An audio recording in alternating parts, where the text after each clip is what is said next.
Three people walked into a hospital room at midnight with divorce papers and death threats. They thought the 22-year-old woman in the bed was too broken to fight back. They were wrong. Zaria Vale had known they were trying to kill her for 11 days, and she'd spent every single one of those days preparing for this exact moment. But what they didn't know, what none of them could have guessed, was that her husband, the most dangerous man in the city, was standing behind the curtain listening to every word they said. This is that story. Stay until the end, hit that like button, and comment what city you're watching from so I can see how far this story travels. But, do you suppose he eats? The fluorescent light above Zaria's hospital bed had been flickering for 3 hours. She'd counted. 11 flickers in the first minute, then irregular after that, like a heartbeat struggling to find its rhythm. She lay perfectly still beneath the thin blanket, her breathing measured and even, her eyes half closed in a performance of sedated sleep she'd been perfecting since the nurse's last check at 10:30. It was 12:47 a.m. now. Her ribs screamed with every shallow breath. The fracture on her left side made it feel like someone had wedged a knife between her bones and was slowly, methodically twisting. The bruise at her temple had faded from deep purple to a sickly yellow-green, spreading down toward her cheekbone like spilled paint. The doctors said she was lucky. The car had rolled twice before slamming into the concrete barrier on the highway overpass. The seatbelt had done its job. The airbag had deployed. She'd walked away with injuries that would heal. They were idiots. Zaria knew exactly what luck looked like, and this wasn't it. The door to her room opened with a soft pneumatic hiss. She didn't move, didn't open her eyes any wider, didn't let her breathing change. Through her lashes, she watched 3 figures slip inside, 2 women and 1 man, all dressed too well for a midnight hospital visit. Vivian Day entered first, Kieran's mother. 63 years old, silver hair pulled back in a tight chignon, wearing a black cashmere coat that probably cost more than most people's monthly rent. She moved like someone who'd spent her entire life in rooms where she was the most important person present. Her heels clicked against the linoleum floor with sharp, deliberate strikes. Behind her came Marcus Day, Kieran's younger brother. 28, but he carried himself like someone playing dress-up in his father's closet. Expensive suit, gold watch, cologne that announced his presence 3 seconds before he entered a room. He had Kieran's height, but none of his weight. Where Kieran's presence made people step back instinctively, Marcus just made them uncomfortable. The third person was Howard Chen, the family lawyer. 60 years old, wire-rimmed glasses, briefcase in hand, expression carefully neutral. Zaria had met him exactly once at the wedding reception, where he'd spent 45 minutes talking to Vivian and hadn't said a single word to the bride. They thought she was asleep. Zaria let them think it. "Is she out?" Marcus's voice was too loud for the space. Vivian shot him a look that could have stripped paint. "Lower your voice," she hissed. "The nurses are still making rounds. You said the night shift doesn't come in here after 11. I said they usually don't. There's a difference." Howard moved to the foot of the bed, his eyes scanning Zaria's face with clinical detachment. She looked sedated. "They gave her something for the pain at 9, Vivian said. "She should be under for another few hours at least. Should be." Zaria had palmed the pill instead of swallowing it, had tucked it under her tongue until the nurse left, then spit it into a tissue. She'd done the same thing for 3 days now. The pain was excruciating, but pain was useful. Pain kept you sharp. Vivian pulled a chair close to the bed and sat down. The movement was graceful, practiced. She folded her hands in her lap and studied Zaria's face like she was examining a piece of defective merchandise. "Wake her up," she said. Marcus hesitated. "What if she—" "Wake her up, Marcus." He reached out and shook Zaria's shoulder, not gently. She let herself jerk slightly, let her eyelids flutter, let a small sound escape her throat, half gasp, half whimper. The kind of sound someone would make waking up in pain and confusion. "What?" Her voice came out hoarse, uncertain. "What's happening?" Vivian's smile was thin and sharp. "Hello, Zaria. I'm sorry to wake you, but we need to have a conversation." Zaria blinked slowly, letting her gaze drift from Vivian to Marcus to Howard. She let confusion show on her face. Let them see what they expected to see, a frightened girl, injured and alone, caught off guard in the middle of the night. "Where's Kieran?" Her voice cracked on his name. "Does he know you're here?" "Kieran is handling some business," Vivian said smoothly. He asked us to come speak with you. That was a lie.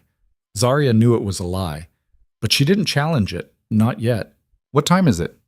Late. Or early, depending on how you look at it. Vivian's tone was pleasant, conversational, Like they were having tea instead of an ambush. How are you feeling? Everything hurts. I imagine it does. The doctors say you're lucky to be alive. There was something in the way she said it, a slight emphasis on the word lucky, a pause that lasted half a second too long. Zarya's heart rate didn't change. She'd trained herself for this. 11 days of practice, lying in this bed, running through every possible scenario, every possible conversation. She knew what was coming, had known since the moment she'd woken up in the ICU with Kieran standing at her bedside, his face carefully blank, and realized that the crash hadn't been an accident. I don't feel very lucky, she said quietly. No, I suppose you wouldn't. Vivian glanced at Howard. He opened his briefcase and pulled out a stack of papers. Zarya, I'm going to be direct with you because I don't believe in wasting time. This marriage was a mistake. The words hung in the air. Marcus shifted his weight from foot to foot. Howard remained perfectly still. Zarya said nothing. You're a lovely girl, Vivian continued. Truly. But you're not what this family needs. You don't have the background, the connections, the understanding of how things work in our world. Kieran married you on impulse. He's always had a weakness for strays and broken things, but that doesn't mean the marriage has to continue.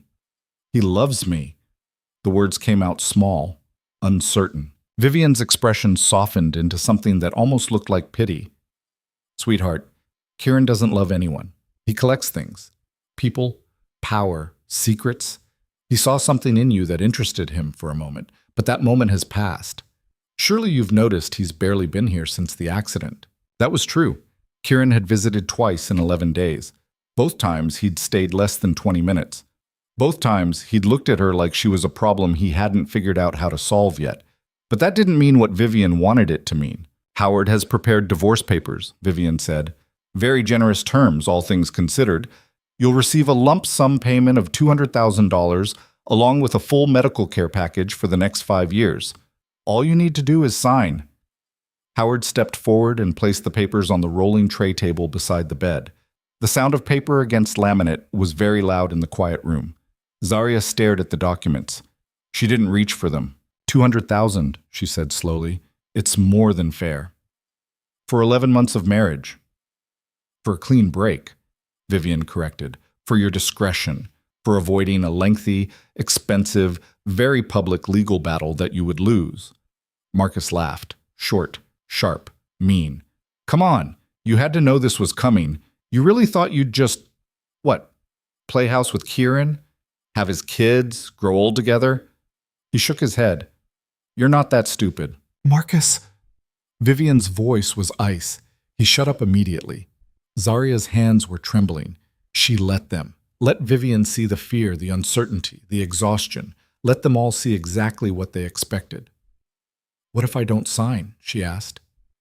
Vivian's expression didn't change, but something shifted in her eyes. Something cold and final. Then things become more difficult, she said quietly. For everyone, but especially for you. The threat was crystal clear. Zarya's breathing quickened. Her pulse jumped. She pressed a hand to her injured ribs, and the pain that shot through her chest wasn't faked. The accident, she whispered. That wasn't an accident, was it? Silence. Howard adjusted his glasses. Marcus looked away. Vivian's face remained perfectly composed. Accidents happen, Vivian said. Cars malfunction. Brakes fail. It's tragic, but it happens. The important thing is that you survived, and now you have a choice to make. Sign the papers or we'll be having this conversation again, Vivian interrupted. And next time you might not be in a position to have it. There it was. The confirmation Zarya had been waiting for. The admission that came wrapped in euphemism and delivered with a smile, but an admission nonetheless. She let tears well up in her eyes. Let her voice break. You tried to kill me. Don't be dramatic, Vivian said. We're simply trying to correct a mistake before it becomes a bigger problem. Sign the papers, take the money, and walk away. Go back to whatever little life you had before Kieran found you. Forget this ever happened. And if I tell him? If I tell Kieran what you did? Marcus snorted. You think he doesn't already know? The words hit harder than Zarya expected. She'd prepared for this angle, had run through it a dozen times in her head, but hearing it out loud still made something twist in her chest. Vivian leaned forward. Kieran is a practical man. He understands that sometimes difficult decisions need to be made for the good of the family. He might not have ordered it himself, but he's not going to stand in the way of what needs to happen. He wouldn't. He would, Vivian said flatly. He has. You don't know your husband, Zarya. You don't know what he's capable of or what he's done. You're a child playing in a world you don't understand. Zarya let herself crumble, let her shoulders shake, let tears spill down her cheeks. Please, she whispered. Please, I can't. Sign the papers, Vivian said. Not unkindly, like she was doing Zarya a favor. It's the only way this ends well for you. Howard pulled a pen from his jacket pocket and held it out. His hand was steady. Zarya looked at the papers, at the pen, at the three people standing around her hospital bed like vultures circling something dying. Then she stopped shaking. Her tears dried up. Her breathing steadied. When she looked up, her eyes were clear and cold. No, she said. The temperature in the room seemed to drop 10 degrees. Vivian's smile froze. Excuse me? I said no. Zarya pushed herself up against the pillows, ignoring the pain screaming through her ribs. I'm not signing anything. Marcus moved closer to the bed. Listen, you little... I know about the mechanic, Zarya said. Everyone went very still. Daniel Reeves, 34 years old, works at Morris Auto Body on 5th Street. You paid him $7,000 to cut the brake line on my car. She looked directly at Marcus. You paid him 2 days before the crash, cash. Met him at that bar you think nobody knows about, the one on Weller Street where you go when you don't want to be seen. Marcus's face went white. You're lying. I have the receipt. Well, not the original. Daniel kept that. But I have a photo. Time-stamped. Shows you handing him an envelope. Shows him counting the money. Shows both of your faces very, very clearly. That's impossible, Vivian said, but her voice had lost its certainty. I also have the text messages, the ones you sent from the burner phone you bought at the convenience store on March 3rd. The same phone you used to coordinate with Howard's office about the divorce papers. Zarya shifted her gaze to the lawyer. You've been working on those documents for 3 weeks, haven't you, Howard? Since before the crash. Almost like you knew I'd end up in a position where I'd be motivated to sign them. Howard's neutral expression cracked. Just slightly. Just enough. I have bank records, Zarya continued. Phone records.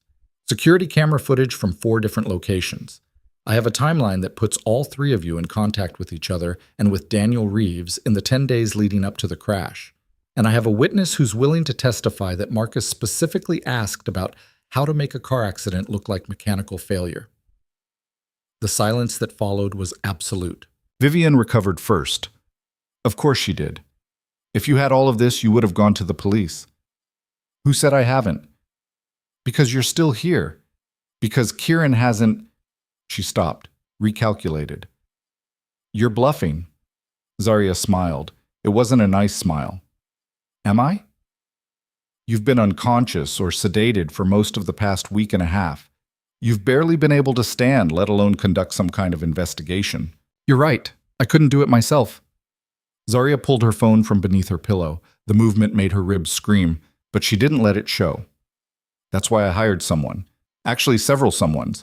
Turns out, when you pay people enough money and give them very specific instructions, they can accomplish quite a lot in 11 days. She pulled up a photo on her phone and turned the screen toward them. It showed Marcus and Daniel Reeves in the parking lot of the bar on Weller Street. The timestamp read 7:43 p.m., March 18th, 2 days before the crash. Marcus grabbed for the phone. Zarya pulled it back. That's just a copy, she said. The originals are in a very safe place, along with everything else. This is extortion, Howard said. No, this is insurance, and here's how it works. Zarya met each of their eyes in turn. At 4 a.m., that's a little over 3 hours from now, I'm supposed to send a very specific message to a very specific email address. If that message doesn't arrive by 4:15, everything I just told you about gets automatically released to several different parties. The police, the FBI, 3 different investigative journalists, and Kieran. Vivian's composure finally shattered. You wouldn't. Try me. He'll kill you himself if you humiliate him like this. If you expose... Maybe, Zarya said. But at least I'll have the satisfaction of taking all of you down with me. Marcus slammed his hand on the tray table. The divorce papers jumped. You think you're smart? You think you've won? You're a dead woman. You just don't know it yet. Marcus, shut up, Vivian snapped. But he didn't. He leaned in close, his breath hot against Zarya's face. The crash was supposed to be quick, painless. But if you want to do this the hard way, we can do it the hard way. We can make it hurt. We can make it last. We can make you beg. Marcus! The voice came from behind them. From the corner of the room where the shadows were deepest. Everyone froze. Kieran Day stepped out from behind the curtain. He'd been there the entire time, standing in the dark, listening, watching, silent as death. Zarya had known he was there. Had felt his presence the moment Vivian and the others entered the room. Had played her part knowing he was listening to every word. But the others hadn't known. And the look on their faces as they turned, the shock, the horror, the sudden, crushing realization that they'd just confessed to attempted murder in front of the one man they could never afford to cross, would have been funny if it wasn't so perfectly, brutally satisfying. Kieran looked at his brother. His expression was empty. Not angry, not hurt. Just nothing. Like he was looking at a piece of furniture he'd decided to throw away. Get out, he said quietly. Marcus's mouth opened, closed, opened again. Kieran, I can explain. Now. The single word carried more weight than any threat. Marcus stumbled backward, nearly tripping over his own feet. He looked at his mother, desperate, pleading. Vivian wasn't looking at him. She was looking at Kieran, and for the first time since entering the room, she looked afraid. You knew, she said. You knew she was... I knew, Kieran said. I've known everything. Every phone call, every meeting, every dollar you moved, every lie you told. He took a step closer. Did you really think I wouldn't notice? Did you think I'd gotten that sloppy? We were protecting you, Vivian said. She's dangerous. She's my wife. The words landed like a verdict. And you tried to kill her. Kieran, please. You put a hit on my wife, Kieran continued, his voice still terrifyingly calm. You sabotaged her car. You tried to make it look like an accident. And then, and this is the part that really fascinates me, you walked into her hospital room in the middle of the night to threaten her into signing away her rights while she was still recovering from the injuries you caused. Howard started backing toward the door. Kieran's eyes snapped to him. Stay. The lawyer froze. Kieran turned his attention back to Vivian. Here's what's going to happen. Marcus is leaving. Tonight. He's going to get on a plane and he's going to disappear. And if I ever see him again, I'm going to kill him. Not quickly. Not cleanly. Do you understand? Vivian's face had gone gray. She nodded. Howard, you're going to take those divorce papers and burn them. Then you're going to resign from the family's legal team, effective immediately. You'll receive a severance package, generous because I'm feeling charitable, but you will never work for anyone connected to this family again. Clear? Howard nodded frantically. And you? Kieran looked at his mother. You're going to go home. You're going to pack a bag. And you're going to go stay at the house in Vermont for the foreseeable future. When I decide you're allowed to come back, if I decide, someone will let you know. This is my city too, Vivian said. You can't just... I can. Kieran's voice dropped even lower. And if you push me, I will do much worse. Test me if you want. See what happens. The silence stretched out. Vivian's hands were shaking. For the first time in probably 30 years, she had absolutely no control over the situation. She'll destroy you, Vivian whispered.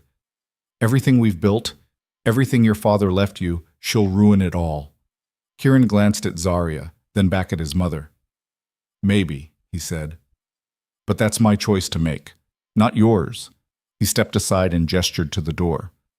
Get out, all of you, now. They went. Marcus first, practically running. Howard next, clutching his briefcase like a shield. Vivian last, her dignity barely intact, her heels clicking against the floor in a retreat that sounded like surrender. The door closed behind them, and then it was just Kieran and Zarya, alone in the flickering fluorescent light.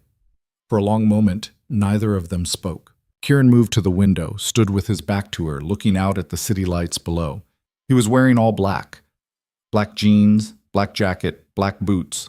He looked like a shadow that had learned to stand upright. "How long have you known?" Zarya asked finally. "About the hit?" "Since the day after it happened." "About them coming here tonight?" "Since this afternoon." "And you didn't warn me?" "No." "Why not?" He turned to face her. "Because I wanted to see what you'd do." The honesty of it was almost worse than a lie would have been. "You could have stopped it," Zarya said. "You could have stopped all of it. The crash, the threats, everything." "Yes. But you didn't." "No." "Why?" Kieran was quiet for a moment.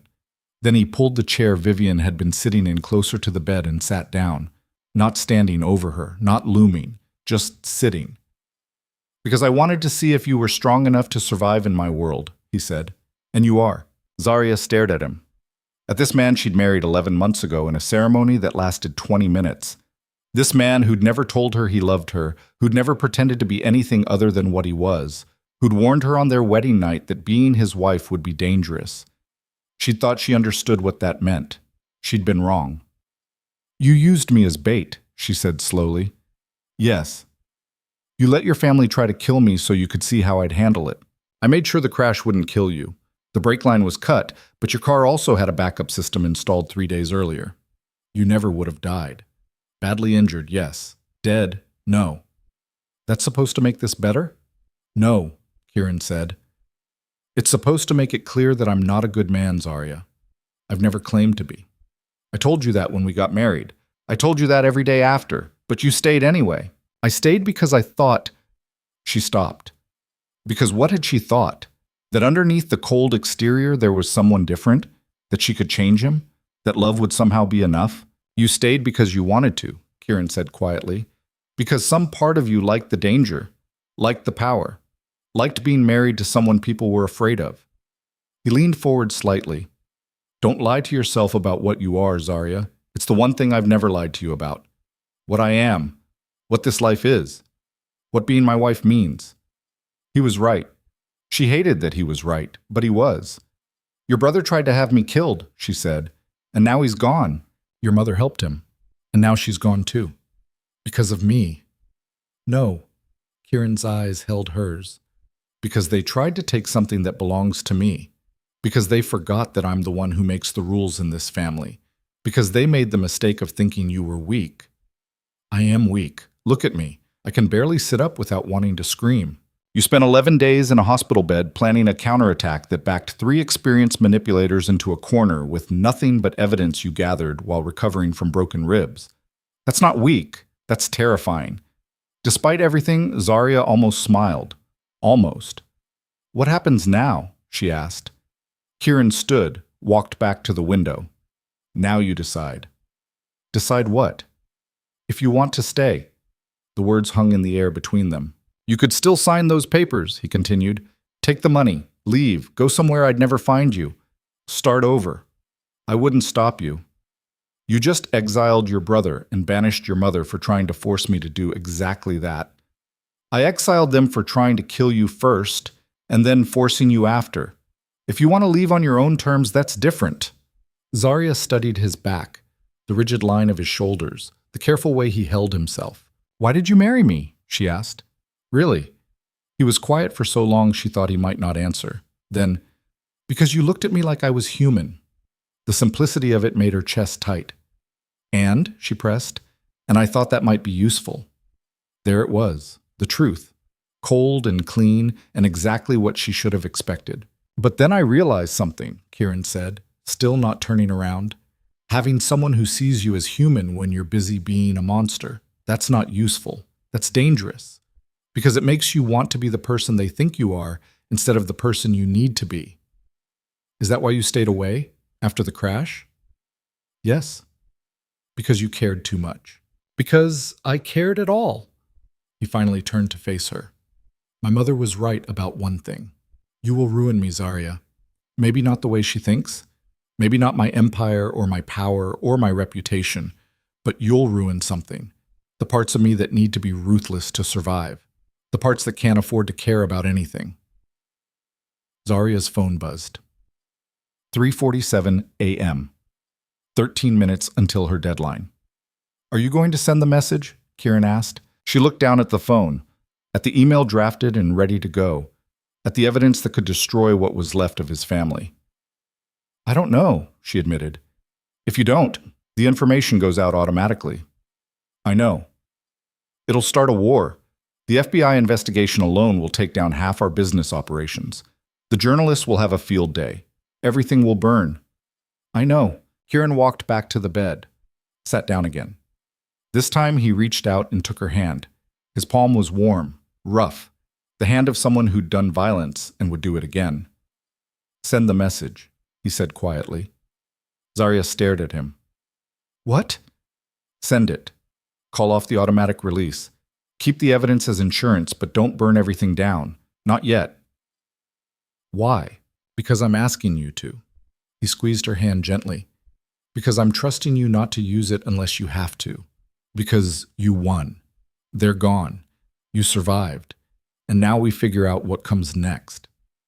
Together? If you want." Zaria looked at their joined hands, at the man who'd let his family try to kill her to test her strength, at the husband who'd just exiled his own blood to protect her, at the monster who was asking her to trust him. She should leave. She should take the evidence and run and never look back. Instead, she pulled up the email on her phone and hit send. The confirmation message appeared. 3:51 a.m. Message received. Automatic release canceled. Kieran's expression didn't change, but something in his eyes shifted. Relief, maybe. Or something close to it. "You're going to regret that," he said. "Probably. I'm not going to change. I'm not going to become someone different. I know. And one day you're going to wish you'd taken the money and left when you had the chance." Zaria squeezed his hand back. "Maybe. But not today." Outside the window, the sky was starting to lighten. Dawn coming, a new day beginning. In the hospital room, Kieran Day sat beside his wife's bed and didn't let go of her hand. And Zaria Vale, bruised and broken, and finally, completely honest with herself about what she'd chosen, closed her eyes and let herself rest. For the first time in 11 days, she wasn't afraid. She was something far more dangerous than that. She was ready. Zaria woke to sunlight cutting through the hospital blinds in sharp, geometric patterns across the white sheets. Her mouth tasted like copper and old coffee. The morphine drip they'd finally convinced her to accept around 5 in the morning had left her thoughts fuzzy at the edges. But the pain in her ribs was manageable now, dull instead of stabbing. Kieran was gone. The chair beside her bed sat empty, pushed back at an angle like he'd left in a hurry. She checked her phone.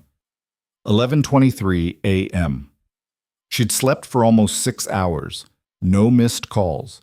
No texts. Nothing from Kieran explaining where he'd gone or when he'd be back. She told herself it didn't matter. Told herself she hadn't expected anything different. She was lying. The breakfast tray on the rolling table had gone cold. Scrambled eggs congealed into a yellow mass. Toast stiff as cardboard. Orange juice separated into pulp and liquid. Her stomach turned at the sight of it. She pushed the table away and immediately regretted the movement. Pain shot through her left side, sharp enough to make her gasp. "Easy." The voice came from the doorway. A nurse, different from the night shift, younger, with dark hair pulled into a ponytail and scrubs decorated with tiny cartoon cats. Her name tag read Melissa. "Sorry," Zaria managed. "Moved too fast." "Most people do the first few times." Melissa came into the room and checked the monitors, her movements efficient and practiced. "How's the pain?" Scale of 1 to 10. 5. It was closer to 7, but Zaria had learned that admitting to anything above a 6 meant they'd increase the medication, and she needed to think clearly today. Melissa gave her a look that said she knew Zaria was downplaying it, but wasn't going to push. "Your husband left about an hour ago, said he had some things to take care of, but he'd be back this afternoon." "Did he say what things?" "Nope. Just asked me to make sure you ate something when you woke up." She nodded at the cold breakfast. "That doesn't count. I'll get you something fresh." "I'm not really hungry." "Doesn't matter. You need to eat. Doctor's orders." Melissa paused at the door. "He also left this." She pulled an envelope from her pocket and placed it on the bedside table. Plain white, no markings. Zarya stared at it like it might explode. "Thanks," she said. Melissa left. Zarya waited until the footsteps faded down the hallway before reaching for the envelope. Her hands were steadier than she expected. Inside was a single piece of paper folded once. Kieran's handwriting, sharp, precise, oddly elegant for someone who made his living doing things that required neither precision nor elegance in the traditional sense. The note was short. "Marcus is on a flight to Singapore. Leaves in 2 hours. Won't be coming back. Howard submitted his resignation this morning. Effective immediately. My mother left for Vermont at dawn. I need to handle some cleanup, back by 3. Don't leave the hospital." Kay, no apology, no explanation, just facts, delivered the way someone might report the weather.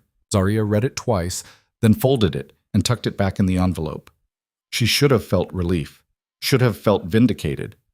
Marcus gone, Vivian banished, Howard dismissed, everything she'd wanted when she'd started gathering evidence 11 days ago.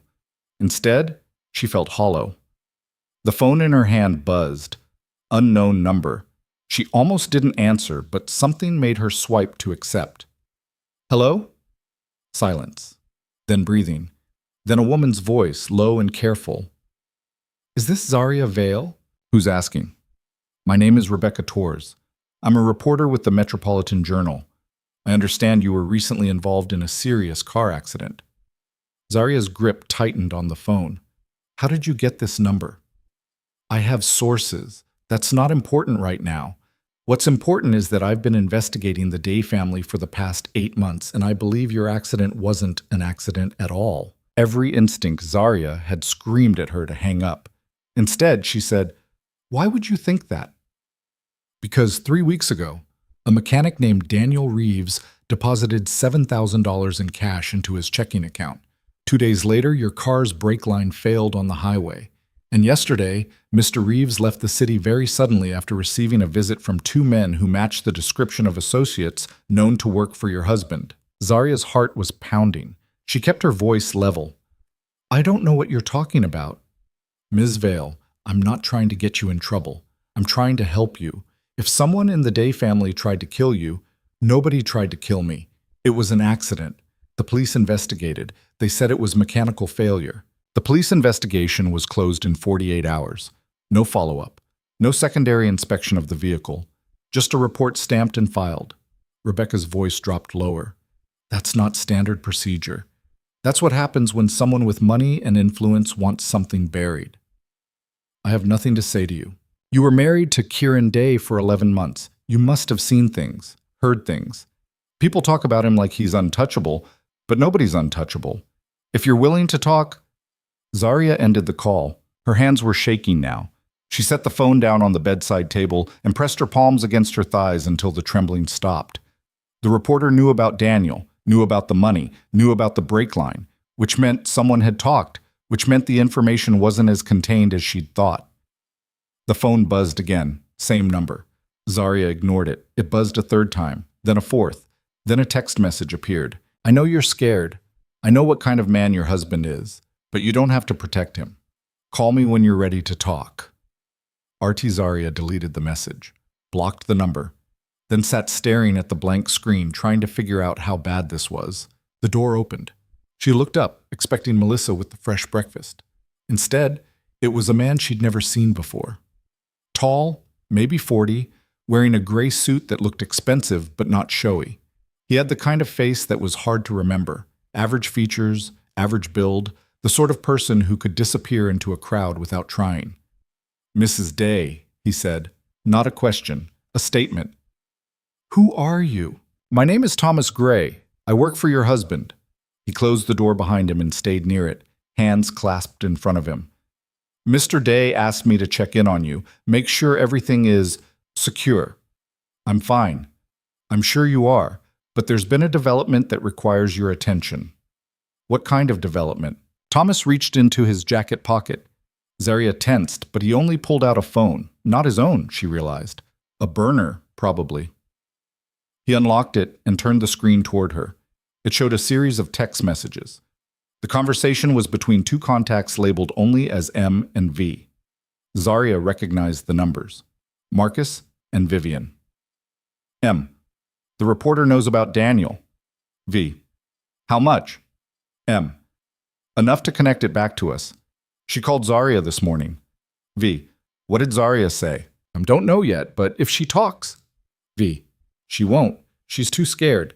And if she does, we'll handle it. M. How? Kieran will... V. Kieran isn't going to do anything. He's too busy trying to protect his precious wife to see what's actually happening. We still have options. The messages ended there. Timestamp showed they'd been sent 30 minutes ago. Zarya looked up at Thomas. I thought Marcus was on a plane to Singapore. He was supposed to be.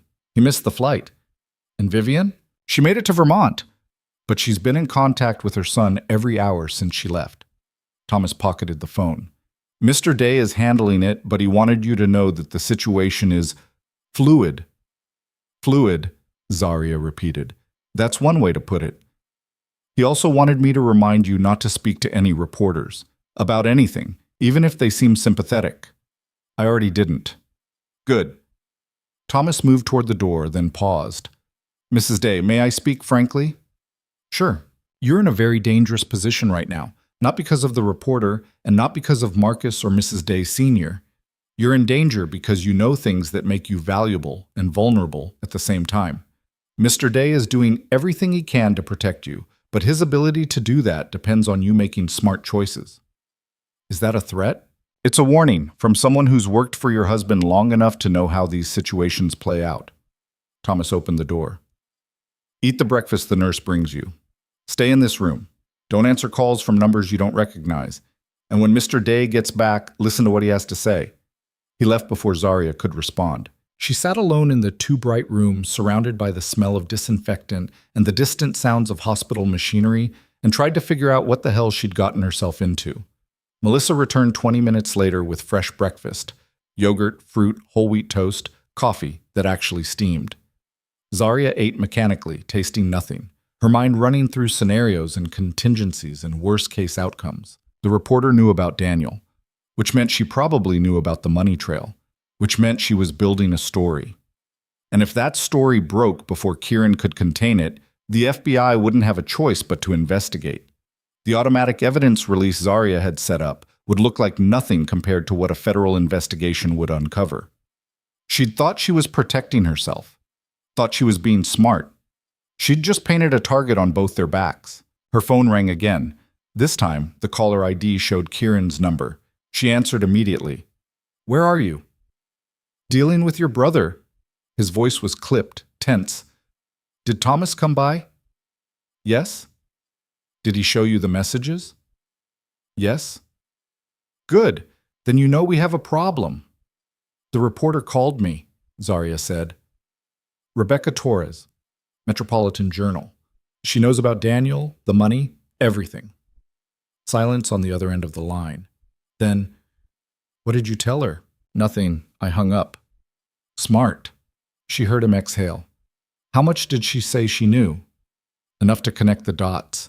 She mentioned your associates visiting Daniel yesterday. Said he left town suddenly. He did. We encouraged him to take an extended vacation, somewhere without extradition treaties. Kieran, I'm handling it, Zarya. How? You can't make a reporter disappear. That's not how this works. I'm aware. His tone suggested he'd considered it anyway. I'm working on a different solution. What solution? The kind that doesn't involve you. Stay in the hospital. Don't talk to anyone. I'll be there in 2 hours. Your mother and Marcus are still... I know what they're doing. I'm taking care of it.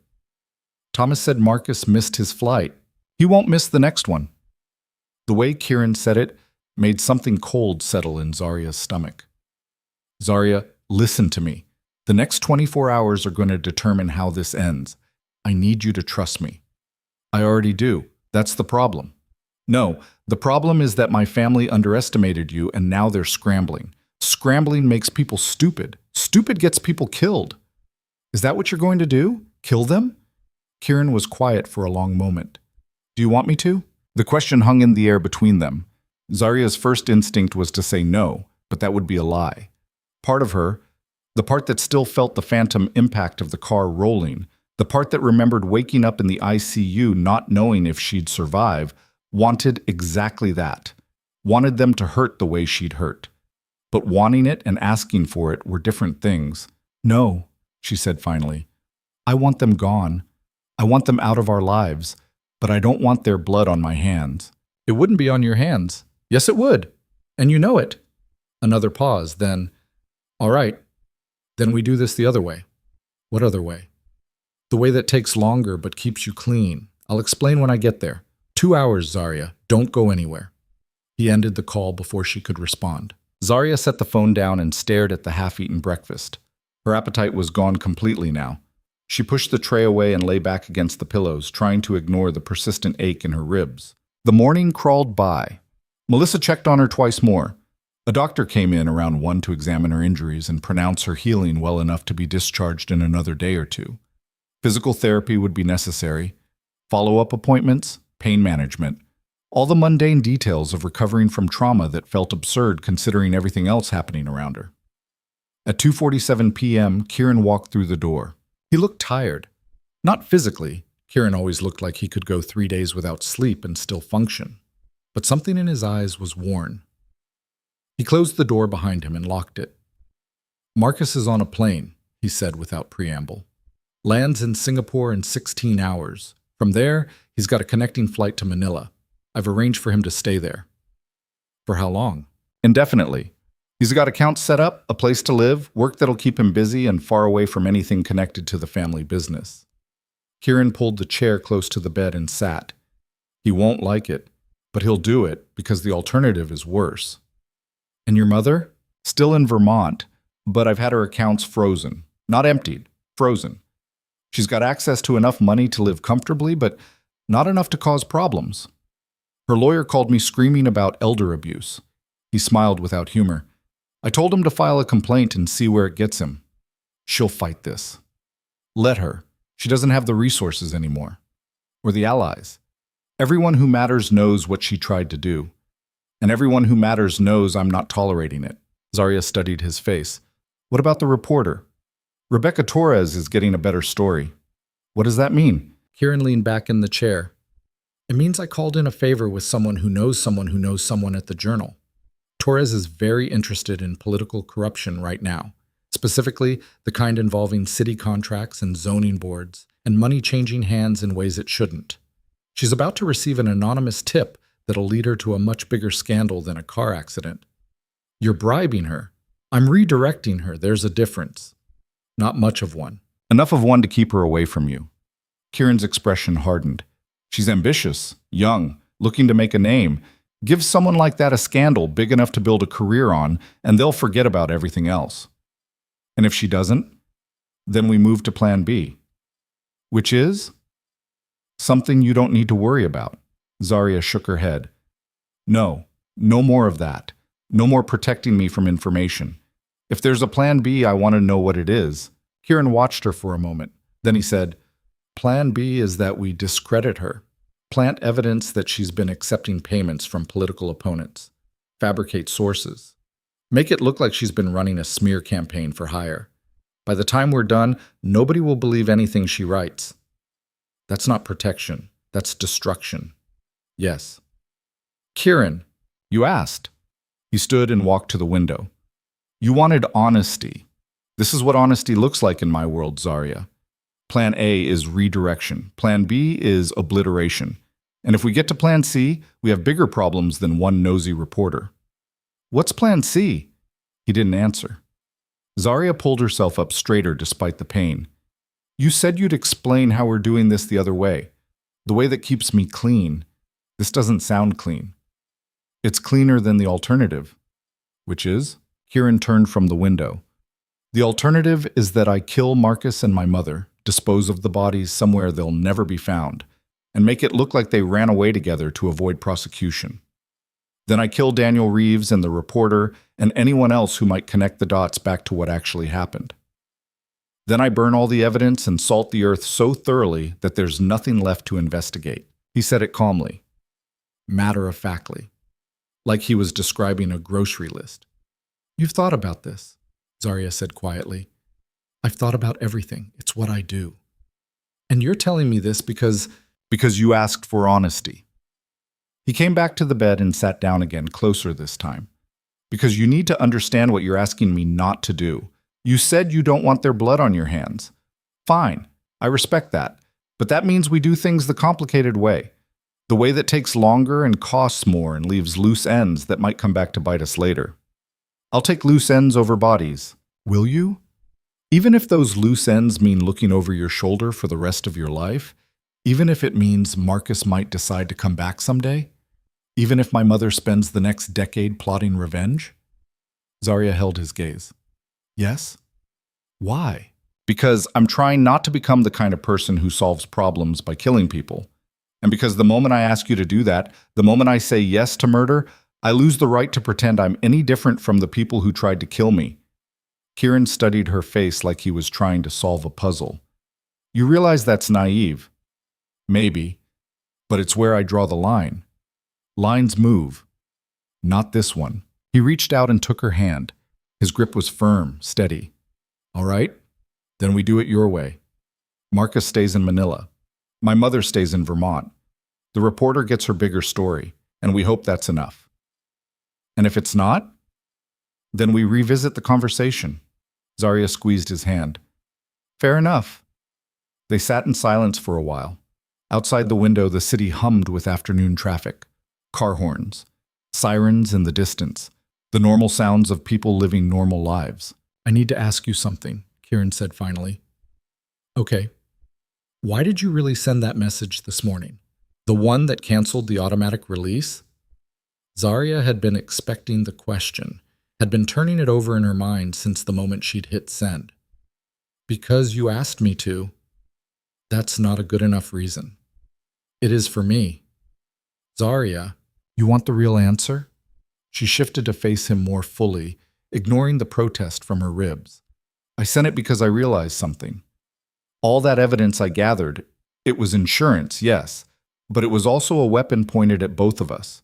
If I'd let it release automatically, it wouldn't have just destroyed your family. It would have destroyed everything, your business, your reputation, probably sent you to prison. And I'm still trying to figure out what I want from this marriage. But I know I don't want that. Even after everything that's happened? Even after. She hesitated, then added, You let them try to kill me to test me. That's messed up. It's probably something I should leave you over. But you also exiled your brother and banished your mother the second they threatened me in front of you. You protected me even though protecting me cost you. They tried to kill you. That's not protection. That's basic decency. In your world, it's a lot more than basic decency, and we both know it. Kieran's thumb traced circles on the back of her hand. You're giving me too much credit. Maybe, or maybe I'm just clear-eyed about what I signed up for when I married you. And what did you sign up for? Zarya thought about it. About the wedding reception where nobody had talked to her except to ask where she'd come from. About the 11 months of living in a penthouse with a man who kept her at arm's length. About waking up in a hospital bed and realizing someone had tried to erase her from his life. About choosing to stay anyway. Honestly, she said, I'm still figuring that out. That's not reassuring. It's not supposed to be. She squeezed his hand again. But I know this much. I'm not running. Not yet. Not while there's still something worth staying for. And what if there isn't? Then I'll leave. And you'll let me. Kieran was quiet. Then he nodded slowly. Deal. They stayed like that for a while longer, hands linked, neither of them speaking. It wasn't comfortable. It wasn't resolution. But it was something. The door handle rattled. Kieran was on his feet instantly, moving between Zarya and the door, his hand going to his jacket where she knew he kept a gun. Mr. Day? Melissa's voice came through the door. I have Mrs. Day's afternoon medication. Kieran relaxed fractionally. 1 second. He unlocked the door and stepped back. Melissa came in with a small paper cup of pills and a larger cup of water. She gave Kieran a curious look, but didn't comment on the locked door. These will help with the pain and inflammation, she said to Zarya. Take them with food. Zarya accepted the pills and swallowed them with water. Thanks. Melissa checked the monitors one more time, made a note on her tablet, and left. Kieran locked the door again. You're paranoid, Zarya said. I'm careful. There's a difference. Is there? Yes. Paranoid would be hiring armed guards to stand outside your room 24/7. Careful is locking the door when we're having conversations that shouldn't be overheard. You already hired the guards, didn't you? Kieran smiled slightly. 2 of them. They're dressed as orderlies. You probably walked past them and didn't notice. Of course you did. Like I said, careful. Zarya shook her head but didn't argue. What was the point? This was who he was. This was the life she'd chosen. Her phone buzzed. She checked it automatically, then froze. The message was from an unknown number. Your husband thinks he's solved the problem. He hasn't. We need to talk. Soon. V. Vivian. Zarya showed the screen to Kieran. His expression went cold. When did this come in? Just now. He took the phone and read the message twice. Then he pulled out his own phone and made a call. It was answered on the first ring. She made contact, Kieran said. Yes, text message to Zarya's phone. He listened for a moment. I want to know how she got the number, and I want her phones shut down. All of them. I don't care how you do it. He ended the call and handed Zarya's phone back. Don't respond. I wasn't planning to. Good. He was already moving toward the door. I need to handle this. Now? Yes. Kieran, wait. He stopped, hand on the door handle. What? Just... She didn't know how to finish the sentence. Just be careful. Just don't do something we'll both regret. Just come back. I'll be back in a few hours, he said, reading something in her expression. And this time, when I say the problem is handled, it'll actually be handled. Then he was gone, the door closing behind him with a soft click. Zarya sat alone in the hospital room, holding her phone, staring at Vivian's message. The medication was starting to work. The pain in her ribs faded to a distant throb. Her thoughts went fuzzy at the edges again. She should have felt safe. Kieran had guards outside. The door was locked. Marcus was on a plane to the other side of the world, but Vivian's message sat on her screen like a promise of things unfinished. We need to talk. Soon. Zarya deleted the message, blocked the number, but she knew it wouldn't matter. You couldn't block someone who'd already decided you were the problem, and you couldn't outrun someone who had nothing left to lose. The hours after Kieran left stretched out like taffy. Zarya watched the clock on the wall tick through 4:30, then 5, then 6. The medication kept her floating in a strange space between alert and drowsy, where everything felt slightly removed from reality. Melissa came by twice more, once to bring dinner, once to check vitals. Both times, Zarya noticed the same 2 orderlies lingering in the hallway outside her door. One was reading something on his phone. The other just stood there, arms crossed, watching everyone who passed. Kieran's guards, not even trying to be subtle anymore. At 7:15, her phone rang. She grabbed it without thinking, hoping for Kieran's name on the screen. Instead, it showed unknown number. She should have ignored it, should have let it go to voicemail, but something made her answer. Hello? You blocked my other phone. Vivian's voice was crisp, controlled. That was rude. Zarya sat up straighter, pain shooting through her ribs. How many phones do you have? Enough. We need to talk, Zarya. I don't think that's a good idea. I don't care what you think is a good idea. I care about stopping you from making the biggest mistake of your life. Pretty sure I already made that when I didn't sign your divorce papers. Actually, the mistake was thinking you could manipulate my son. Vivian's tone turned sharp. Did you really believe that little performance last night would work? That Kieran would choose you over his own blood? He already did. You were there. What I saw was a man making decisions based on emotion instead of logic. That never lasts. Give him a week, hell, give him 3 days, and he'll realize what you actually are. Zarya's grip tightened on the phone. And what's that? A liability. A weakness he can't afford. Someone who's going to get him killed or arrested or both. Vivian paused. You think you won because he exiled Marcus and sent me away. But all you've done is isolate him, strip away everyone who actually cares about his survival. You tried to kill me. That's not caring. That's damage control. Yes, it was. Because you're dangerous to him in ways you don't even understand yet. Vivian's voice dropped lower. Let me ask you something. Do you know what Kieran does? I mean, really does, not the vague ideas you've probably constructed in your head. I know enough. You know nothing. You know he's powerful. You know people are afraid of him. You know he has money and influence and connections. But do you know where that money comes from? Do you know what he's done to maintain that influence? Do you know how many people have disappeared because they got too close to information they shouldn't have? Zarya said nothing. Of course you don't. Because he's kept you sheltered, kept you clean, kept you in the dark about everything that matters. And you've let him, because it's easier to play the victim than to acknowledge what being his wife actually means. I'm not playing anything. Then prove it. Meet with me. One conversation, 30 minutes.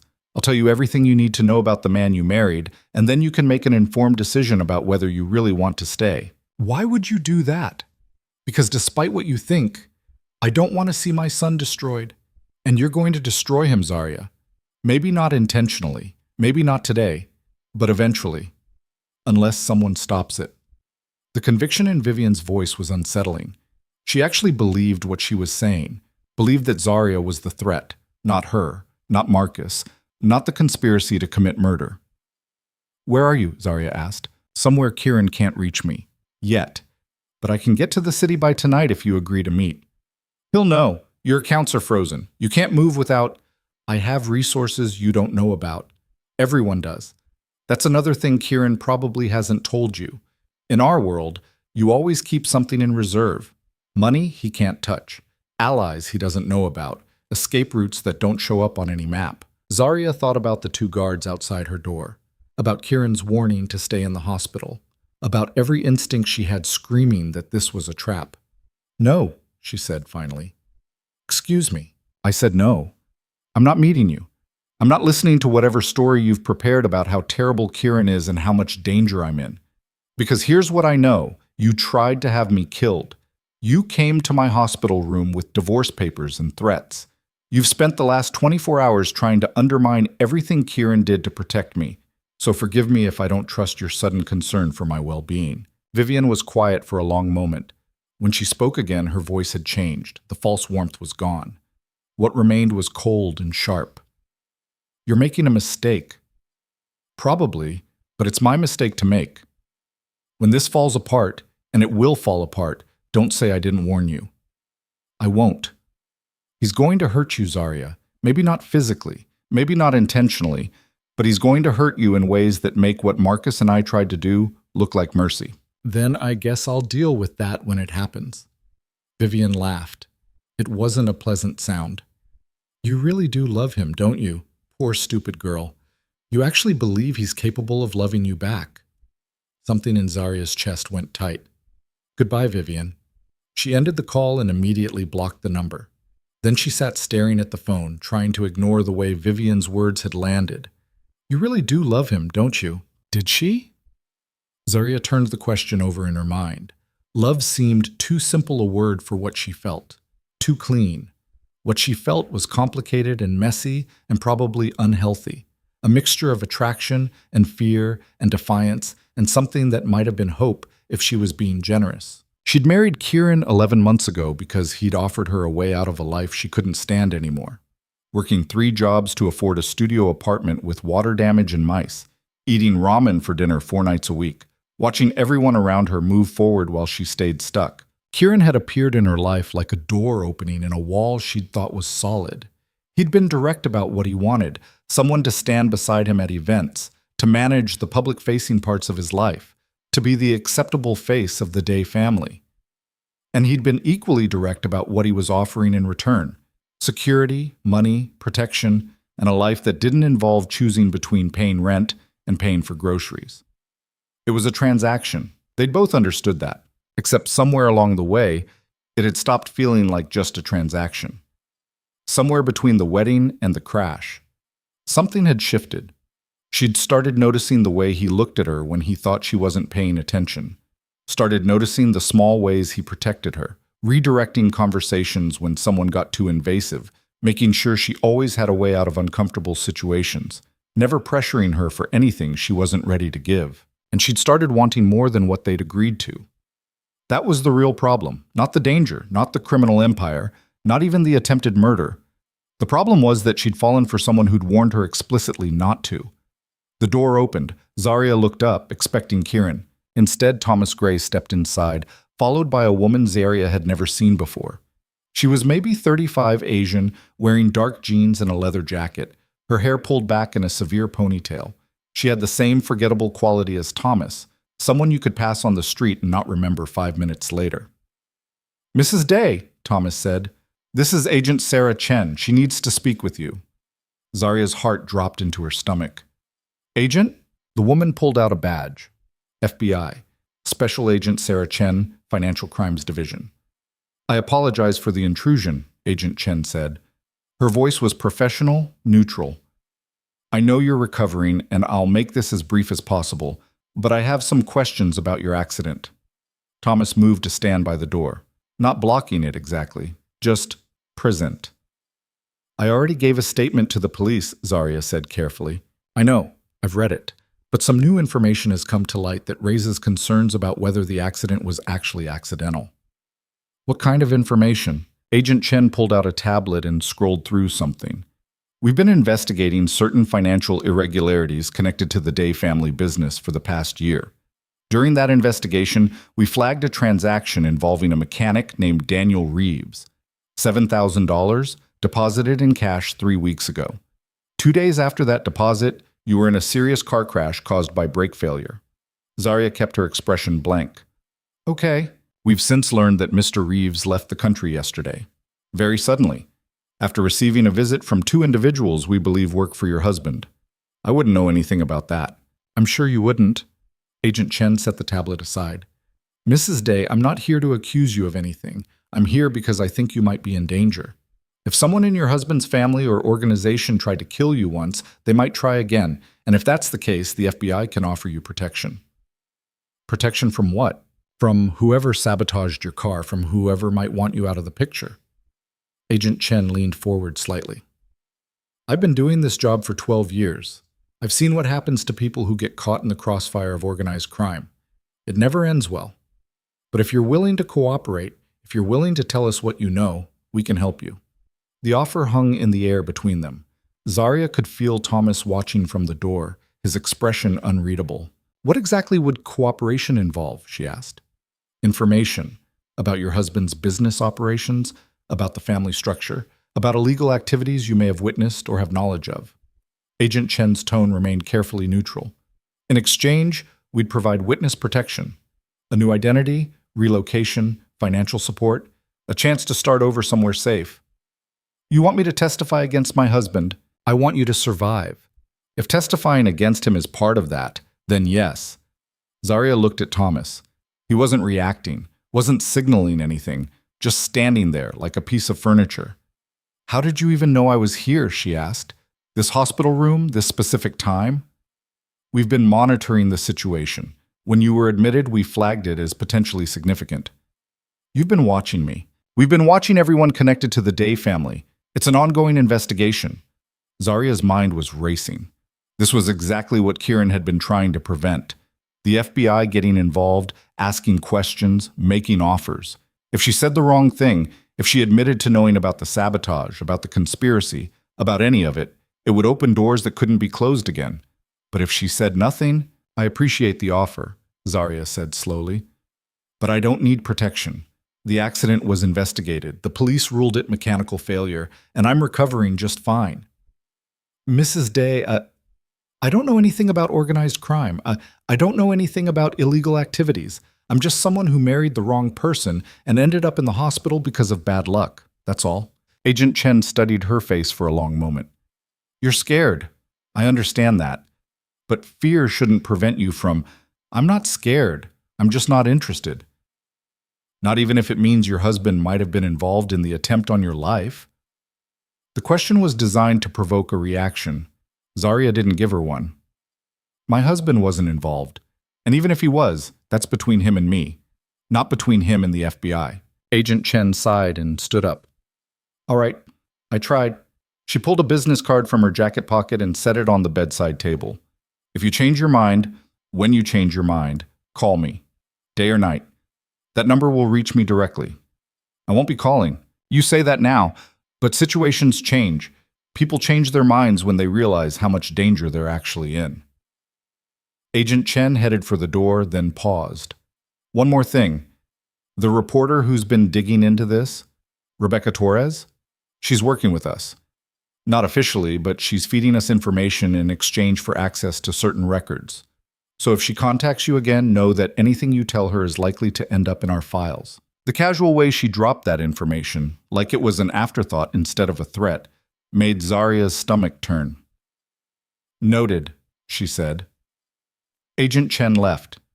Thomas stayed by the door for another 30 seconds, then followed her out without a word. Zaria sat alone again, heart pounding, hands shaking. The FBI was investigating. The reporter was working with them. Daniel Reeves was gone. Marcus was in Manila. Vivian was in Vermont. And Kieran was somewhere in the city handling things. The carefully constructed walls Kieran had built around the evidence and the witnesses were starting to crack. Her phone buzzed. Finally, Kieran's name appeared on the screen. "Where are you?" she asked immediately. "She's so. 30 seconds from your room. Don't freak out when I come through the door. I'm bringing company." "What kind of—" The door opened. Kieran entered first, followed by 3 men Zaria didn't recognize. They were all dressed in suits, all carrying themselves with the kind of confidence that came from knowing how to handle violence. Kieran's inner circle. The people who did the things he needed done without asking questions. "Clear the hallway," Kieran said to one of them. "Nobody comes in or out without my approval." The men dispersed. Kieran locked the door and came to the bed. He looked exhausted, more exhausted than she'd ever seen him. "The FBI was just here," Zaria said. Kieran went very still. "When?" 10 minutes ago. Agent Sarah Chen, Financial Crimes Division. She wanted me to cooperate with their investigation in exchange for witness protection." "What did you tell her?" "Nothing. I said I didn't know anything and I wasn't interested." Something in Kieran's expression relaxed fractionally. "Good." "She said Rebecca Torres is feeding them information, that she's working with them." "I know. We found out about an hour ago." Kieran sat down heavily in the chair. "That's why I brought backup. The situation is escalating faster than I anticipated." "What does that mean?" "It means the walls are closing in. The FBI has enough to start asking serious questions. Torres has enough for a story even without the information you gathered. And my mother just tried to contact you again, didn't she?" "How did you know?" "Because I know her. She's desperate. Desperate people make stupid moves." "What did she want?" "To meet. To tell me everything about who you really are. To convince me to leave before you destroy me." Kieran's jaw tightened. "And you said?" "No, I told her I wasn't interested in her version of the truth." "She'll try again." "I figured." They sat in silence for a moment. Outside the room, Zaria could hear low voices. Kieran's men coordinating, making sure the hallway stayed clear. "I need to tell you something," Kieran said finally. "And you're not going to like it." Zaria's chest tightened. "Okay." Marcus didn't get on the plane to Manila. He got as far as the airport, went through security, boarded the plane. But he got off before it took off, claimed he was sick, and now he's disappeared. "What do you mean disappeared?" "I mean we can't find him. His phone's off. His credit cards haven't been used. None of his known associates have seen him. He vanished." "Do you think he's with your mother?" "I think that's the most likely scenario, which means they're planning something, together. And whatever it is, it's going to be bad." Zaria absorbed this. "How bad?" "Bad enough that I've pulled everyone I trust into protective positions. Bad enough that I'm about to do something I've been avoiding for the last 24 hours because I knew once I did it, there'd be no going back." "What are you going to do?" Kieran looked at her. Really looked at her. And she saw something in his eyes she'd never seen before. Not fear, exactly, but something close to it. Uncertainty. "I'm going to go to war with my own family," he said quietly, officially, publicly, in a way that can't be undone or walked back. "I'm going to cut them out completely. Not just exile, not just freezing accounts. I'm going to dismantle everything they built, seize everything they control, and make it clear to everyone in the organization that they're no longer under my protection. That'll make them even more dangerous. Yes, it will also make them vulnerable. And vulnerability creates opportunities. For what? For making them disappear in ways that don't involve me personally pulling the trigger." The cold calculation in his voice sent chills down Zaria's spine. "You said we were doing this my way. The the way that doesn't involve bodies. That was before Marcus went off the grid, before the FBI showed up at your hospital room, before my mother started making desperate moves. Kieran leaned forward. Zarya, I tried. I really did try to do this cleanly, but they're not giving me a choice anymore. If I don't move first, decisively and completely, they will. And when they do, you'll be the target. So this is about protecting me. This is about protecting both of us. And yes, I know that sounds convenient. I know it sounds like I'm justifying what I was going to do anyway. But I need you to understand, every hour that passes with them still breathing is an hour they're planning how to kill you, how to destroy me, how to burn everything down just to prove they can. Zarya wanted to argue, wanted to find some way to make him stop, to pull him back from whatever edge he was about to step off. But she couldn't, because he was right.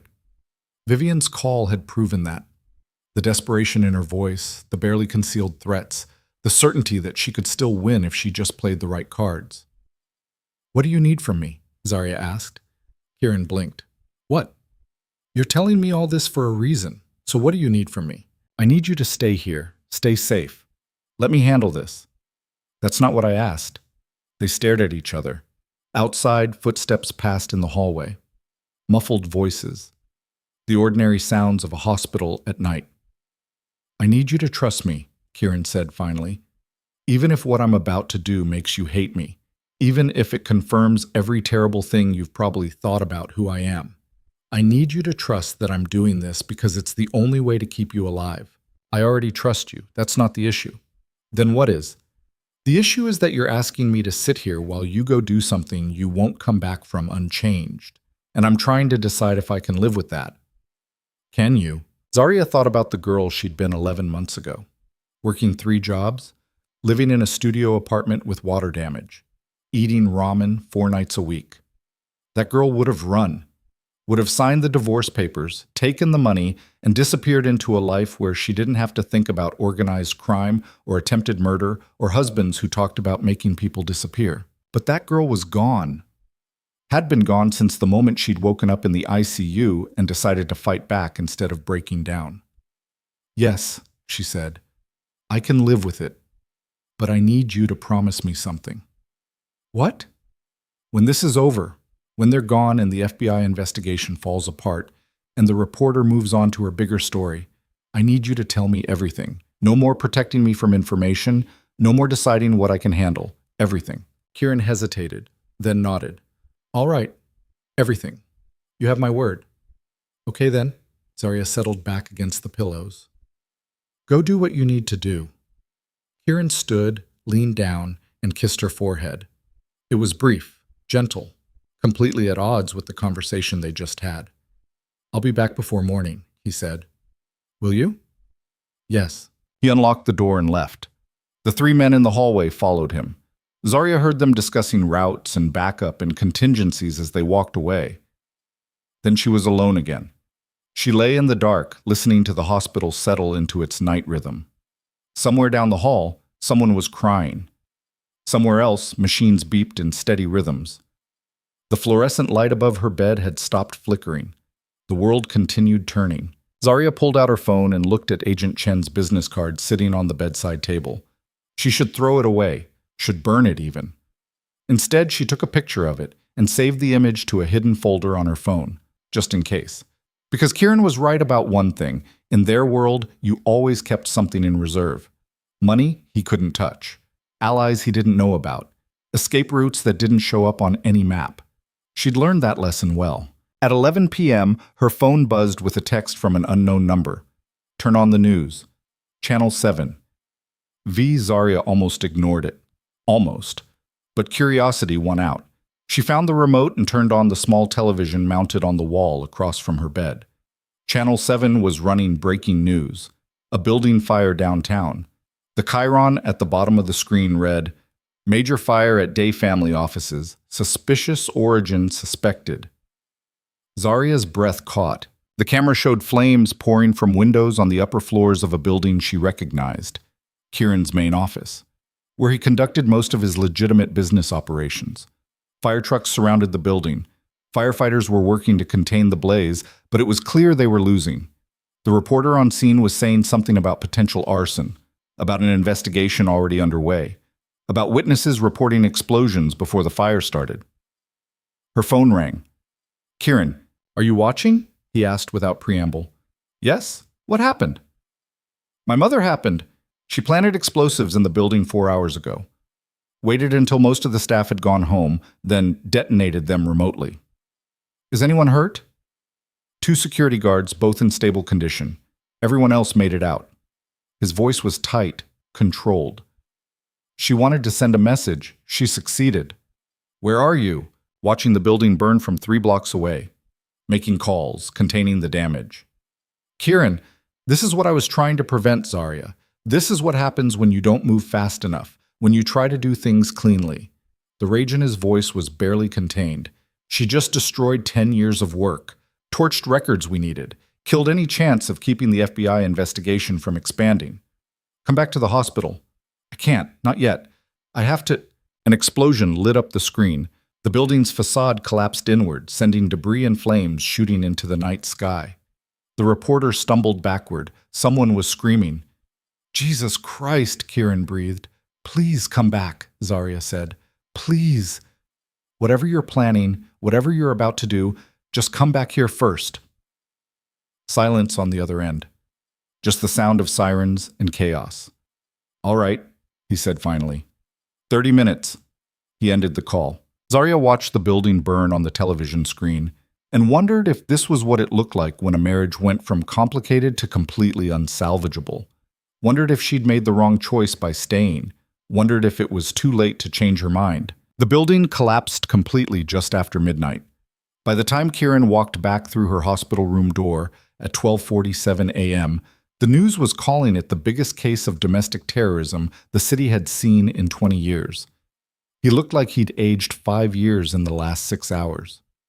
"She's gone too far," was all he said, and Zarya, looking at his face in the flickering light of the television, knew that whatever line he'd been walking between controlled violence and complete annihilation had just been crossed. There was no coming back from this, for any of them. Kieran stood at the window, silhouetted against the city lights, and didn't say anything for a long time.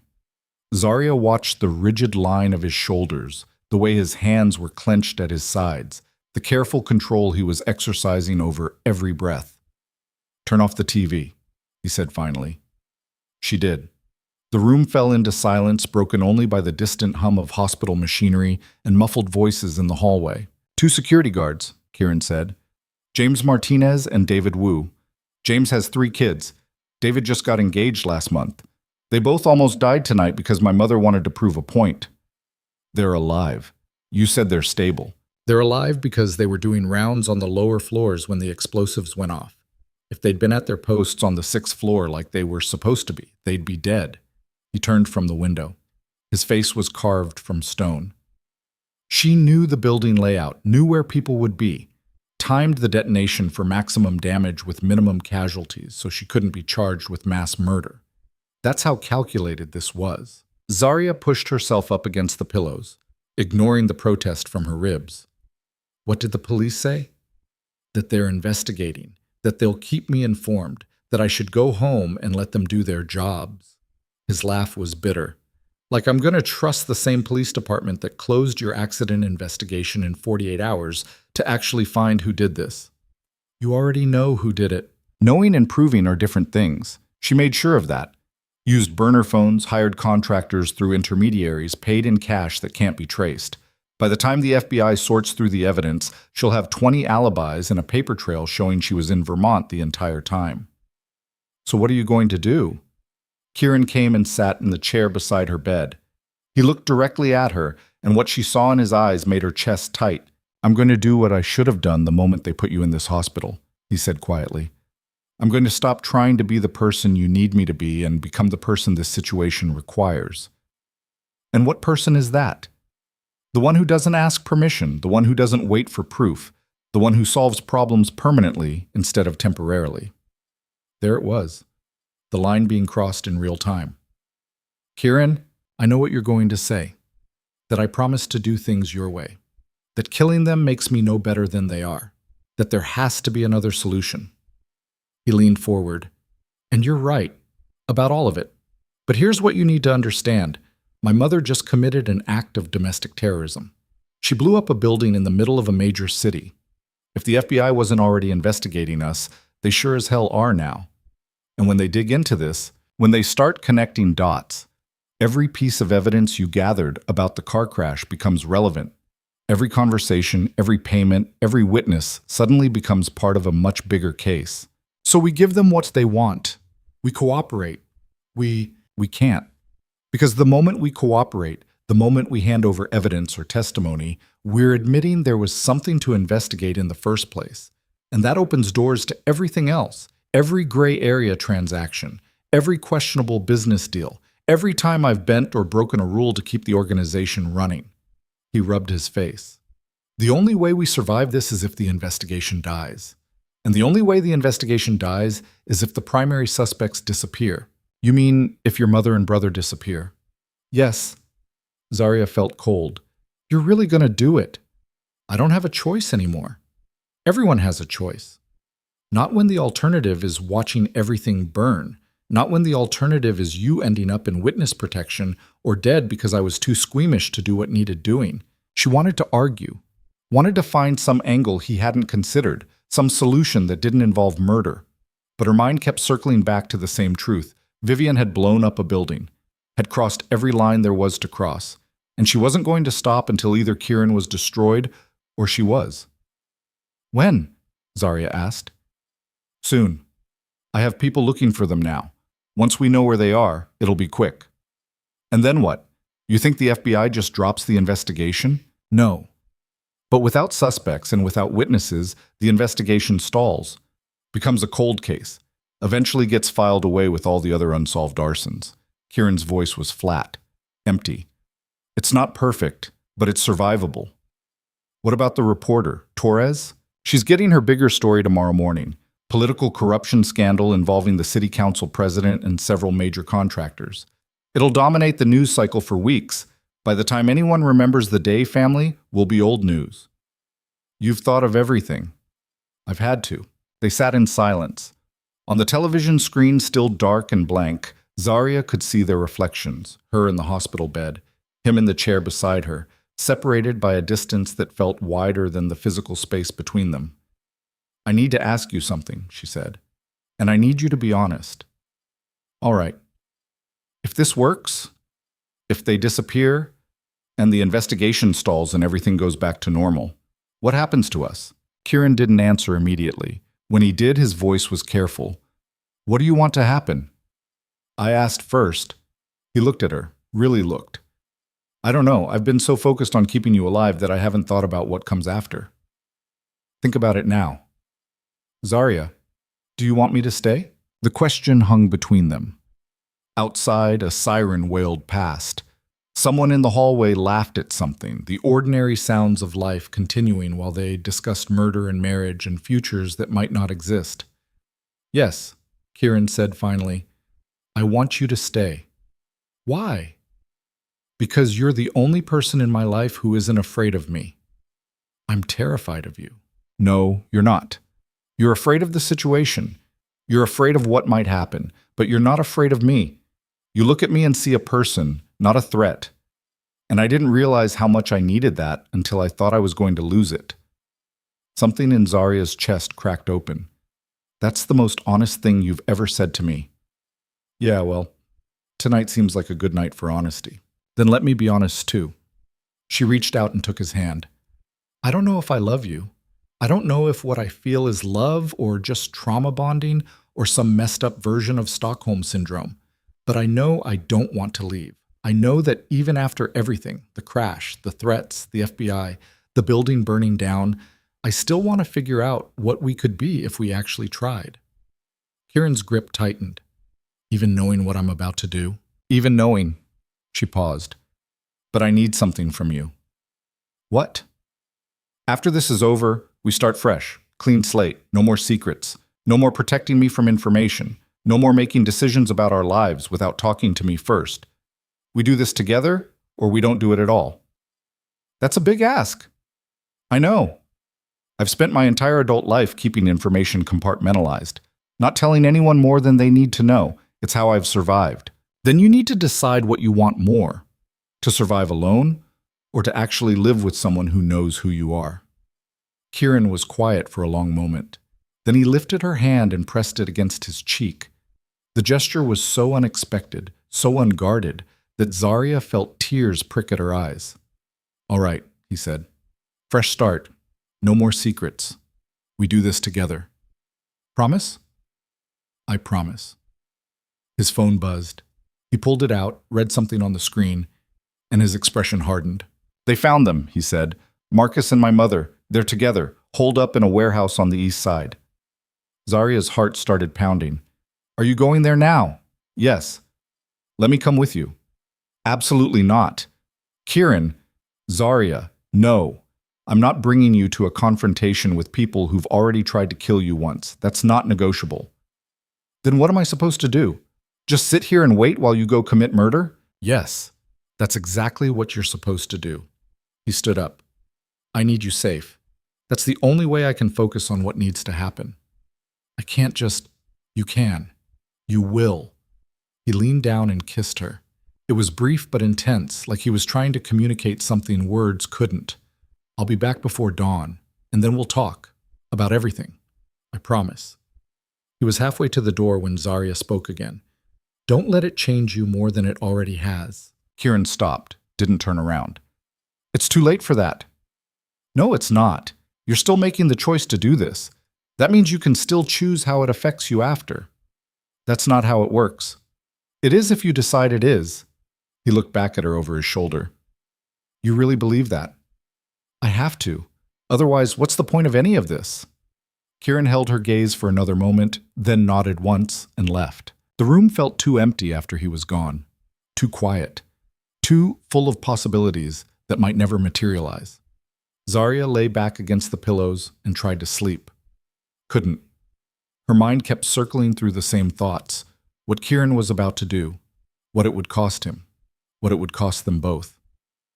At 2:30 a.m., her phone rang. Unknown number.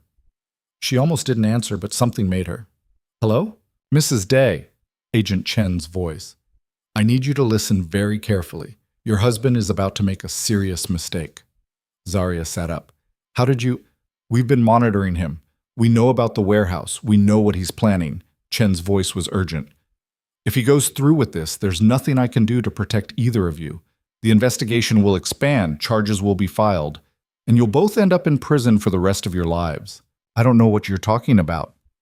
Yes, you do. And you need to stop him, call him, text him, do whatever it takes to get him to stand down before he does something that can't be undone. Why do you care? Because despite what you think, I don't actually want to see you destroyed. You're young. You made some bad choices, but you can still walk away from this. But if your husband kills his mother and brother tonight, that option disappears. Zarya's grip tightened on the phone. Are you offering me a deal? I'm offering you a chance. Stop him from going to that warehouse. Convince him to turn himself in. Cooperate with the investigation. In exchange, we'll recommend leniency. Witness protection. A future that doesn't involve spending the next 40 years in a federal prison. And if I don't? Then tomorrow morning, you wake up to news that your husband has been arrested for double homicide. And shortly after that, you'll be arrested as an accessory. And the life you've been trying so hard to hold on to disappears forever. Chen ended the call. Zarya stared at the phone in her hand, heart racing. The FBI was monitoring Kieran. They knew about the warehouse, which meant they were probably there already, which meant Kieran was walking into a trap. She called him. It went to voicemail. She called again. Same result. Sent 3 texts. No response. He'd silenced his phone, or left it somewhere, or was already too focused on what he was about to do to check it. Zarya threw back the blankets and swung her legs over the side of the bed. Pain shot through her ribs, sharp enough to make her gasp. She ignored it. Found her clothes folded in the small closet by the bathroom. Started getting dressed with shaking hands. The door opened. One of Kieran's guards, the one who'd been posing as an orderly, stepped inside. Mrs. Day, what are you doing? I need to leave. Mr. Day's instructions were very clear. You're supposed to stay here until... I don't care about his instructions. I need to get to the warehouse on the east side, now. The guard's expression didn't change. I can't let you do that. Then you're going to have to physically stop me because I'm leaving either way. They stared at each other. Zarya saw the moment he made his calculation. How much trouble he'd be in if he let her leave versus how much trouble he'd be in if he forcibly restrained the boss's wife. If I take you there, he said slowly, and something happens to you, Mr. Day will kill me. If you don't take me there and something happens to him, I'll kill you myself. The guard almost smiled. All right, but we do this smart. You stay in the car. You don't get out no matter what you see or hear. Agreed? Agreed. 5 minutes later, they were in a black SUV heading east through empty city streets. The guard, his name was Marcus, ironically, drove fast but carefully, running red lights only when he was certain the intersections were clear. How long have you worked for Kieran? Zarya asked. 8 years. You've seen him do things like this before? Define things like this. You know what I mean. Marcus was quiet for a moment. I've seen him do what needed doing. Sometimes that's been clean. Sometimes it hasn't. But he's never been reckless. He's always calculated, always in control. And tonight? Tonight he's angry, and angry isn't the same as calculated. They drove in silence after that. The city rolled past outside the windows, closed shops, empty sidewalks, the occasional homeless person sleeping in a doorway. The ordinary landscape of a city at night. The warehouse was in an industrial district that looked abandoned. Rusted fences, broken windows, graffiti covering every surface. Marcus parked 2 blocks away and killed the engine. Stay here, he said. I mean it. Don't get out of the car for any reason. What are you going to do? Reconnaissance. See what we're dealing with. Be back in 5 minutes. He disappeared into the shadows. Zarya sat alone in the SUV, trying to control her breathing, trying to ignore the pain in her ribs. 4 minutes later, Marcus returned. His expression was grim. FBI is here. At least 6 agents positioned around the building. SWAT van parked in the alley on the north side. They're waiting for Mr. Day to arrive. Is he here already? If he is, I can't see him, but that doesn't mean much. Zarya's phone buzzed. Text from an unknown number. You came. I didn't think you would. Look at the 3rd floor window, northeast corner. V. She looked up at the warehouse. On the 3rd floor, barely visible, a light flickered. Then again. A signal. She's in there, Zarya said. Vivian, she knows I'm here. How? I don't know, but she's watching. Marcus swore under his breath. This is a setup. The whole thing. She probably tipped off the FBI herself. Why would she do that? Because it's the only move she has left. If the FBI arrests Mr. Day for attempted murder, she gets to be the victim instead of the villain. Gets to tell her story about how her son went rogue, how she feared for her life, how she only did what she had to do to protect herself. The pieces clicked into place. Vivian hadn't blown up the building to send a message to Kieran. She'd done it to force his hand, to make him angry enough to come after her, to create a situation where she could play the martyr. Another text. Come inside. Alone. 3rd floor. I'll tell you everything. All the secrets he's been keeping. All the lies he's told. You deserve to know the truth before you decide to throw your life away for him. She wants me to come in, Zarya said. That's not happening. If I don't, Kieran walks into a trap. If you do, you become part of the trap. Either way, this ends badly. Zarya stared at the warehouse, at the flickering light on the 3rd floor, at the dark windows hiding who knew how many federal agents. Her phone rang. This time, it was Kieran. Where are you? He asked. About 2 blocks from the warehouse. I know the FBI is here. I know it's a trap. How? He stopped. You need to leave. Right now. Not without you. Zarya, I'm serious. Get back in the car and go back to the hospital. Where are you? Watching the building, figuring out how to get to them without getting arrested in the process. There's no way to do that. Vivian set this up. She tipped off the FBI. She's using you to save herself. Kieran was quiet. I know. You know. I figured it out about 20 minutes ago when I saw the SWAT van, but I'm still going in. Why?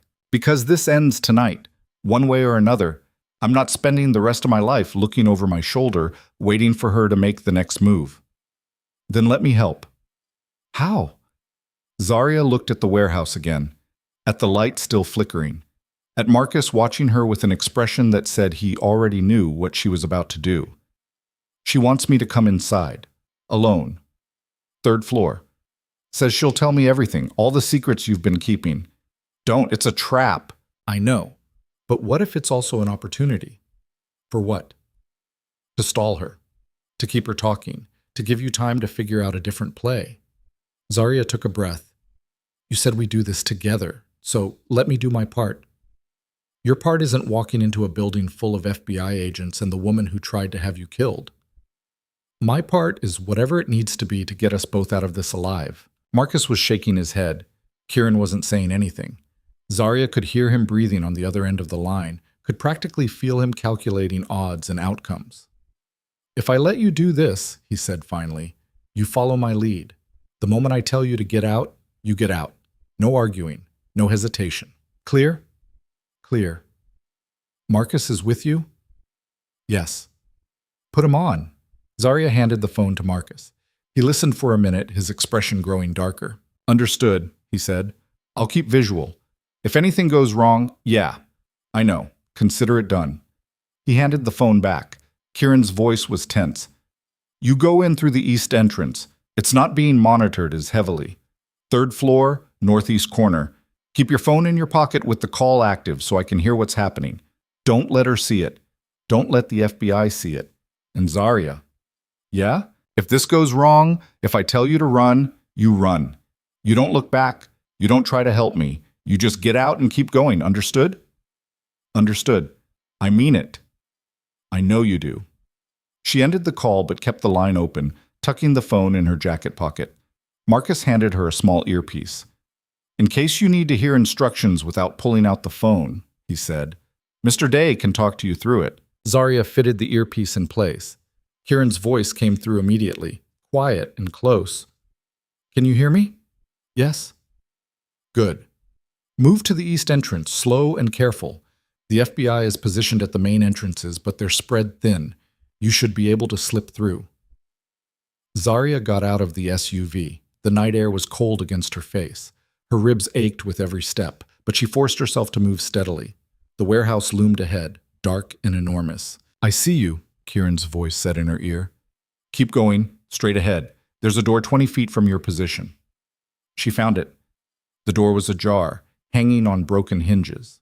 She slipped inside. The interior of the warehouse was vast and empty. Concrete floors, exposed beams, industrial equipment covered in rust and dust. Moonlight filtered through broken windows, creating patterns of light and shadow. Stairwell on your left, Kieran said. Take it to the 3rd floor. I'm moving into position now. Zarya climbed the stairs. Each step sent jolts of pain through her side. She focused on breathing, on moving, on not thinking about what would happen when she reached the 3rd floor. At the top of the stairs, she found a hallway lined with offices. Most of the doors were missing. In the distance, she could see that flickering light. Northeast corner office, Kieran's voice said. That's where she is. Zarya, listen. Whatever she tells you, remember it's designed to hurt you, to make you doubt, to split us apart. Don't let her. I won't. And if I tell you to run, I run. I know. She moved down the hallway, through empty offices and abandoned equipment. The light grew brighter. At the door to the northeast corner office, she stopped. I'm here, she whispered. I know, I can see the door from my position. I'm about 100 yards out. If anything happens, I can be there in 30 seconds. Zarya pushed the door open. The office was larger than the others. Windows on 2 walls overlooked the city. In the center of the room, sitting in an old office chair, was Vivian Day. She looked different than she had in the hospital. Older, tired. Her silver hair was loose around her shoulders. She wasn't wearing the cashmere coat anymore, just a dark sweater and jeans. She looked like someone's grandmother instead of someone who'd tried to commit murder. You came, Vivian said. I really didn't think you would. Zarya stayed near the door. You wanted to talk, so talk. Close the door first. No, Vivian smiled slightly. Smart girl. Always leave yourself an exit. Where's Marcus? Your husband's brother? He's around. making calls, trying to figure out how to salvage this disaster. She gestured to another chair. Sit, please. I promise I'm not going to attack you. Your promises don't mean much to me. Fair enough. Vivian settled back in her chair. I suppose we should start with the obvious question. Why did I ask you here? To manipulate me. To tell me lies about Kieran. To make one last attempt at splitting us up before you lose everything. That's part of it, but not all of it. Vivian's expression grew serious. I asked you here because you need to understand what you've done. What you're still doing. You think you won that night in the hospital. You think you outplayed me, but all you did was seal both your fates. The FBI is outside. You set this up to trap Kieran. I set this up to save him. From himself. From you. Vivian leaned forward. Do you know what happens to men like my son when they fall in love? They become weak, sloppy. They make mistakes. And in our world, mistakes get you killed or imprisoned. You've made him vulnerable, Zarya, and vulnerability is a death sentence. He was vulnerable before I came along. He just didn't admit it. No. Before you, he was controlled, focused, ruthless when he needed to be. Now? Vivian shook her head. Now he's burning down buildings and planning murders and making enemies of the very organizations that could protect him, all because he's trying to prove something to you. In Zarya's ear, Kieran's voice. She's stalling. Keep her talking. I need another 2 minutes. What is he trying to prove? Zarya asked. That he's worthy of you. That he can be the man you want him to be. That he's more than just the monster everyone thinks he is. Vivian's voice was almost sad. But that's the tragedy, isn't it? He is the monster. That's not an act or a reputation. That's who he actually is. And no amount of love or hope or good intentions is going to change that. You don't know him. I raised him. I watched him grow from a boy who cried when his father died into a man who doesn't flinch at ordering executions. I know exactly who he is. The question is, do you? Yes. Really? Do you know about the warehouse in Brooklyn where he stores the bodies? Do you know about the offshore accounts funded by money from trafficking and extortion? Do you know about the judge he bought to make sure certain cases never went to trial? Do you know about the reporter who got too close 3 years ago and disappeared without a trace? Each revelation hit like a physical blow. Zarya kept her expression neutral. I know he's done terrible things, she said. I'm not naive. Then why stay? Why throw your life away for someone who's going to drag you down with him? Because everyone deserves someone who sees them as human, even monsters. Vivian stared at her. You actually believe that? Yes. Then you're more foolish than I thought. In her ear, FBI's moving. They're coming up the stairs. You need to get out, now. Zarya didn't move. Where's Marcus? Your son. Where is he? Vivian's expression flickered. Safe. Somewhere Kieran can't reach him. He killed those security guards, didn't he? Not you. You might have planted the explosives, but Marcus was the one who decided when to detonate them, while people were still inside. James and David survived, but they might not have. That wasn't calculated. That was rage. That was your son proving he's just as capable of violence as Kieran. Marcus was trying to prove himself to you, and you let him, because you needed someone on your side, someone willing to do what you couldn't. Zarya took a step forward. You talk about Kieran being a monster, but you created him. You and his father. You built the world he operates in, and then acted shocked when he became exactly what that world required. Vivian stood. You don't know what you're talking about, don't I? You tried to have me killed because I was a liability. But I'm not the liability. You are. You always have been. Kieran's been protecting you for years, covering up your mistakes, cleaning up your messes, taking responsibility for decisions you made. And instead of being grateful, you decided I was the problem. The door behind Zarya burst open. 2 FBI agents entered, guns drawn. Mrs. Day, step away from the window, one of them said.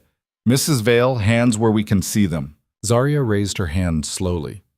I'm not armed. We know. But we need you to step away from Mrs. Day and come with us. On what grounds? Material witness, potential accessory. We'll figure out the exact charges once we get downtown. More agents filled the room. 6, 8, 10, all of them armed, all of them looking tense. Agent Chen entered last. "Where's your husband, Mrs. Vale?" "I don't know."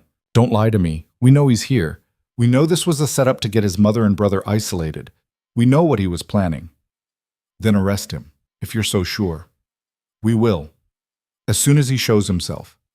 In her ear, Kieran's voice was calm. "When I say go, you drop to the floor. Understand?" Zarya didn't respond, couldn't without giving away the earpiece. "Mrs. Vale, I'm going to ask you one more time," Chen said. "Where is Kieran Day?" The window behind Vivian exploded inward, glass everywhere, someone screaming, agents shouting, Kieran's voice in her ear. "Go!" Zarya dropped to the floor as gunfire erupted. She couldn't tell who was shooting or where the shots were coming from. Just chaos and noise and the sharp smell of gunpowder. Someone grabbed her arm. Kieran, pulling her toward the door. They ran. Down the hallway. Down the stairs. Through the warehouse. Behind them, agents shouting. Boots pounding. "East exit," Kieran said. "Marcus is there with the SUV." They burst through the door into the cold night air. The SUV was right there, engine running. Marcus in the driver's seat. They dove into the back. Marcus hit the gas before the doors were even closed. "Where to?" he asked. "The safe house on 3rd Street, Kieran said. "Move." They tore through the streets. Behind them, sirens starting up. Pursuit beginning. Zarya looked at Kieran. He was breathing hard, blood on his sleeve. "You're hurt." "Glass from the window. It's nothing." "That wasn't nothing. That was... What the hell was that?" "Flashbang through the window. Created enough confusion for us to get out." He looked at her. "You okay?" "I think so. I don't... What just happened?" "What happened is that my mother just became a federal witness against me.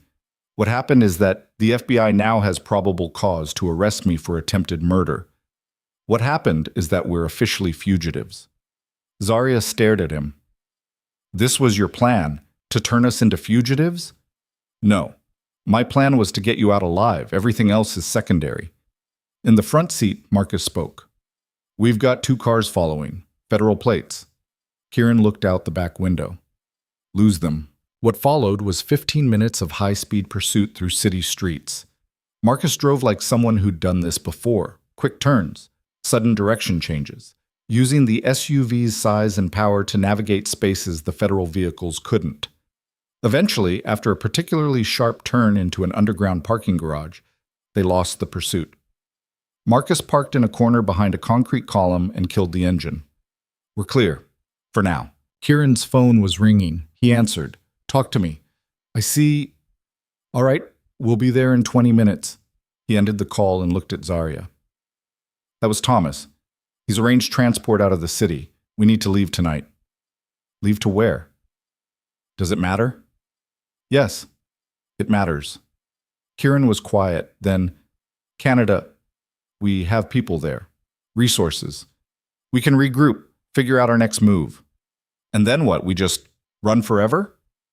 "Until we figure out a better option, yes." Zarya felt exhausted. Her ribs were screaming. Her head was pounding. Everything that had happened in the last 48 hours was crashing down on her all at once. "I need a minute," she said. "We don't have a minute." "Then make one." Kieran looked at Marcus. "Circle the block. Come back in 5. Marcus started the engine and pulled out of the parking spot. Once they were on the street, Kieran turned to Zarya. "Say what you need to say." "I didn't sign up for this. Any of this. I know. Running from the FBI, becoming a fugitive, leaving everything behind. I know. But I'm still here." Kieran's expression softened slightly. "Yes, you are. I'm still here because somewhere in all this chaos and violence and terrible decision-making, I decided you were worth it. But I need you to tell me right now, honestly, is this ever going to get better, or is this just what our life is now, running and hiding and looking over our shoulders until someone finally catches us?" He didn't answer immediately, just looked at her with those dark eyes that had seen too much, done too much, survived too much. "I don't know," he said finally. "I wish I could tell you it gets better. I wish I could promise you that this is temporary, that we'll figure it out, that eventually we'll have something normal. But I can't. At least you're honest. It's all I have left to give you." Zarya leaned back against the seat. Then I guess we're really doing this. You could still walk away, right now, before we cross whatever line we're about to cross. I could have Marcus drop you at Agent Chen's office. You could tell them everything, cut a deal, start over. Without you. Without me. She looked at him, at the blood on his sleeve, at the exhaustion in his eyes, at the man who'd just thrown a flashbang through a window full of FBI agents to give her a chance to escape. No, she said. We do this together, like we agreed. Even though you don't know if I'm worth it? I don't need to know. I just need to believe it's possible. Kieran reached out and pulled her close. She let herself sink into him, ignoring the pain in her ribs, ignoring the sirens still wailing somewhere in the distance, ignoring everything except the feeling of his arms around her. I'm going to do everything I can to prove you right, he said quietly. I know. But if I can't, if this goes wrong, then it goes wrong, and we deal with it, together. They stayed like that until Marcus circled back around. Then they pulled apart. Kieran wiped the blood off his arm with a sleeve, and they headed for whatever came next. The safe house on 3rd Street turned out to be a 4th-floor apartment above a Vietnamese restaurant that never seemed to close. The smell of pho and grilled meat drifted up through the vents, mixing with the musty odor of a place that hadn't been lived in for months. 2 bedrooms, 1 bathroom, furniture that looked like it had been purchased at a going-out-of-business sale in 1987. Thomas was waiting for them when they arrived, along with 2 other men Zarya didn't recognize. He had a laptop open on the kitchen table, several phones spread out beside it, and the kind of expression that said the news wasn't good. How bad? Kieran asked. Bad. FBI issued warrants for both of you 30 minutes ago. Murder conspiracy, obstruction of justice, fleeing custody. Your faces are on every news channel in the city. What about my mother? In protective custody. She's talking.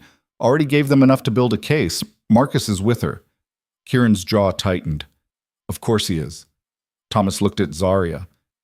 Mrs. Day, there's a warrant for you too, as an accessory. They're saying you helped plan the attack on the warehouse. That's insane. I was trying to stop it. Doesn't matter what you were trying to do. Matters what they can prove you did. And right now, they've got you on security footage entering that building. They've got your phone records showing communication with Mr. Day during the incident. They've got enough to make the charge stick. Zarya sat down heavily on the ancient couch. Dust puffed up around her. So what now? Now we get you both out of the country, Thomas said. I've got transport arranged, leaves at dawn, private airfield about 2 hours north of here. From there, you fly to Montreal. After that, you're on your own. What about the organization? Kieran asked. It's fragmenting. Without you here to hold things together, people are picking sides. Some are staying loyal. Some are making deals with the FBI. Some are just disappearing before they get caught in the crossfire. And the business? Thomas hesitated. The legitimate operations are being seized. Federal assets freeze. Everything we built over the last decade is gone. The other stuff, the gray area operations, those are being absorbed by competitors. By this time next week, the Day organization won't exist anymore. Kieran didn't react, didn't flinch, just stood there absorbing the information like someone hearing a weather report. All right, he said finally, then we move to Plan C. There is no Plan C, Thomas said. This is it. You run or you get arrested. Those are the only options left. There's always another option. Not this time, boss. You're out of moves. Kieran looked at Zarya. She saw something shift in his expression, a decision being made in real time. Give us the room, he said to Thomas. Kieran, 5 minutes, please. Thomas gathered the other 2 men and left. The apartment fell silent except for the sounds of the restaurant below and traffic outside. Kieran sat down beside Zarya on the couch. For a long moment, neither of them spoke. I need to tell you something, he said finally, and I need you to let me finish before you respond. Zarya's heart sank. Okay. Everything Thomas just said is true. The organization is done. The business is gone. Every resource I had, every connection, every safety net, it's all burning down, and the FBI isn't going to stop until they have both of us in custody. I know. Which means if you stay with me, if you get on that plane tomorrow morning, you're choosing a life of running, hiding, always looking over your shoulder, never being able to go home, never being able to contact anyone from your old life. Living under fake names in places where you don't speak the language. That's what you're signing up for. I already know all this. But do you understand it? Really understand what it means? Kieran turned to face her. I'm not talking about theory. I'm talking about reality. Waking up every day not knowing if this is the day you get caught. Never trusting anyone. Never feeling safe. Watching me become more paranoid and more desperate as the months go by. It's not romantic. It's not an adventure. It's just slow psychological torture until one of us breaks. Zarya felt something cold settle in her stomach. What are you saying? I'm saying there's another option, one I should have offered you hours ago. He pulled something from his jacket pocket, an envelope. Inside this is a phone number. It connects directly to Agent Chen. If you call her right now, tonight, and tell her you were coerced, that you didn't know what was happening until it was too late, she'll cut you a deal. Immunity in exchange for testimony. You walk away clean. Without you. Without me? Yes. Zarya stared at the envelope. You want me to betray you. I want you to save yourself. There's a difference. Not to me, there isn't. Zarya. No, listen to me. She stood up, ignoring the pain that shot through her ribs. You don't get to make this decision for me. You don't get to decide what I can or can't handle. We had a deal. We do this together, or we don't do it at all. That was before I realized how bad this was going to get. It was always going to get this bad. We both knew that. She paced to the window, looked out at the city lights. You think I don't know what I'm choosing? You think I haven't spent every minute since we left that warehouse thinking about exactly what you just described? Then why stay? Because the alternative is worse. How? How is immunity and freedom and a normal life worse than being a fugitive? Zarya turned from the window. Because I'd spend the rest of my life wondering if you made it, wondering if you were alive or dead, wondering if I could have done something different, and that slow torture of not knowing that would destroy me faster than any amount of running ever could. Kieran stood. You're not thinking clearly. I'm thinking perfectly clearly. Maybe for the first time since this whole thing started. She crossed to him. You told me in the hospital that I was the one thing keeping you from becoming something worse. Well, you're the same for me. You're the reason I fought back instead of giving up. You're the reason I gathered evidence and made plans and refused to be erased. Without you, I go back to being that girl working 3 jobs and eating ramen and watching life happen to everyone else. And I can't do that again. I won't. So you'd rather be a criminal? I'd rather be someone who chose her own path instead of accepting whatever path was chosen for me. She took his hand. Good or bad, legal or illegal, safe or dangerous. At least it's mine. Kieran looked at their joined hands. You're going to regret this. Probably. But it'll be my regret, not yours to carry. He pulled her close, wrapped his arms around her carefully, and she felt him exhale against her hair. All right, he said quietly. Together. Together. They stood like that for a while. Then Kieran pulled back and called for Thomas. Change of plans, he said when Thomas returned. We're both going. Tomorrow morning. Montreal. Set it up. Thomas looked between them. You're sure about this? Yes. Mrs. Day, you understand what you're... I understand, Zarya said. I'm going.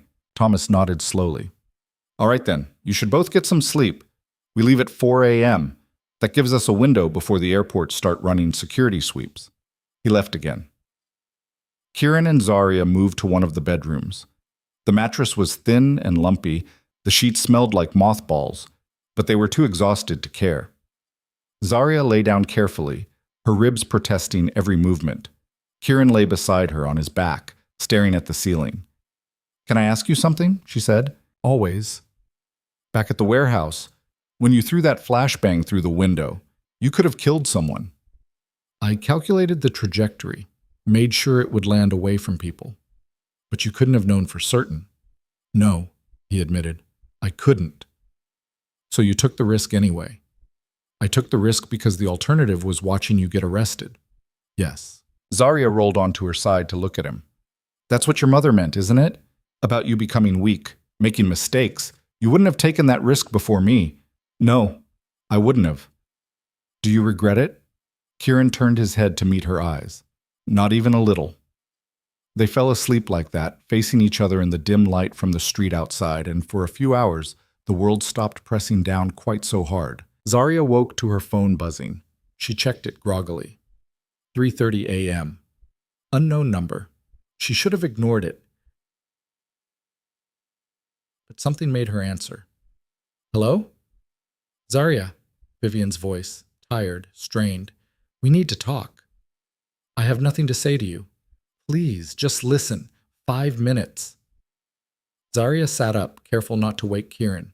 She walked to the bathroom, closed the door, turned on the fan for noise cover.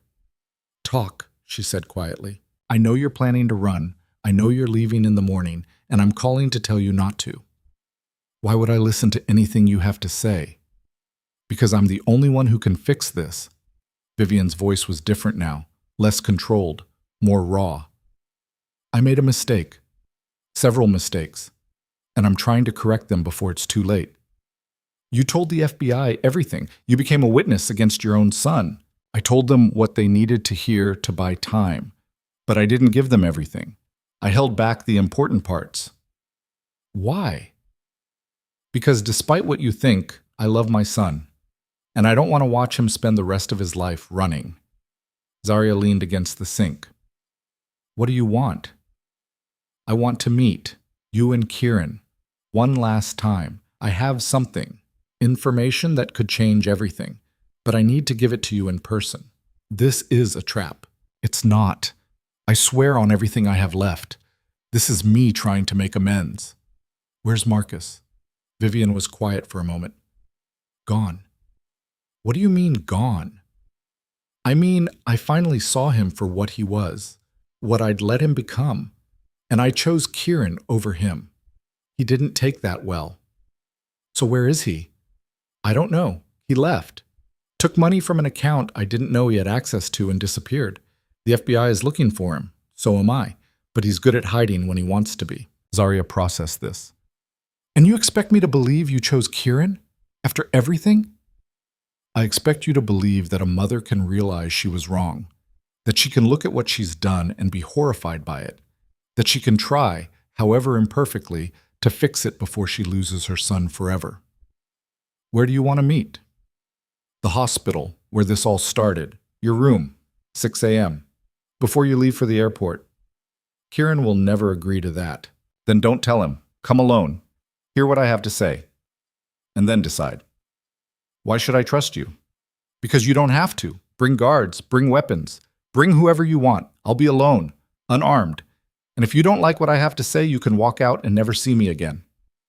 Vivian ended the call before Zarya could respond. Zarya stood in the bathroom, phone in hand, trying to decide either if this was the stupidest thing she'd ever considered or if it might actually be a chance at something better. She walked back to the bedroom.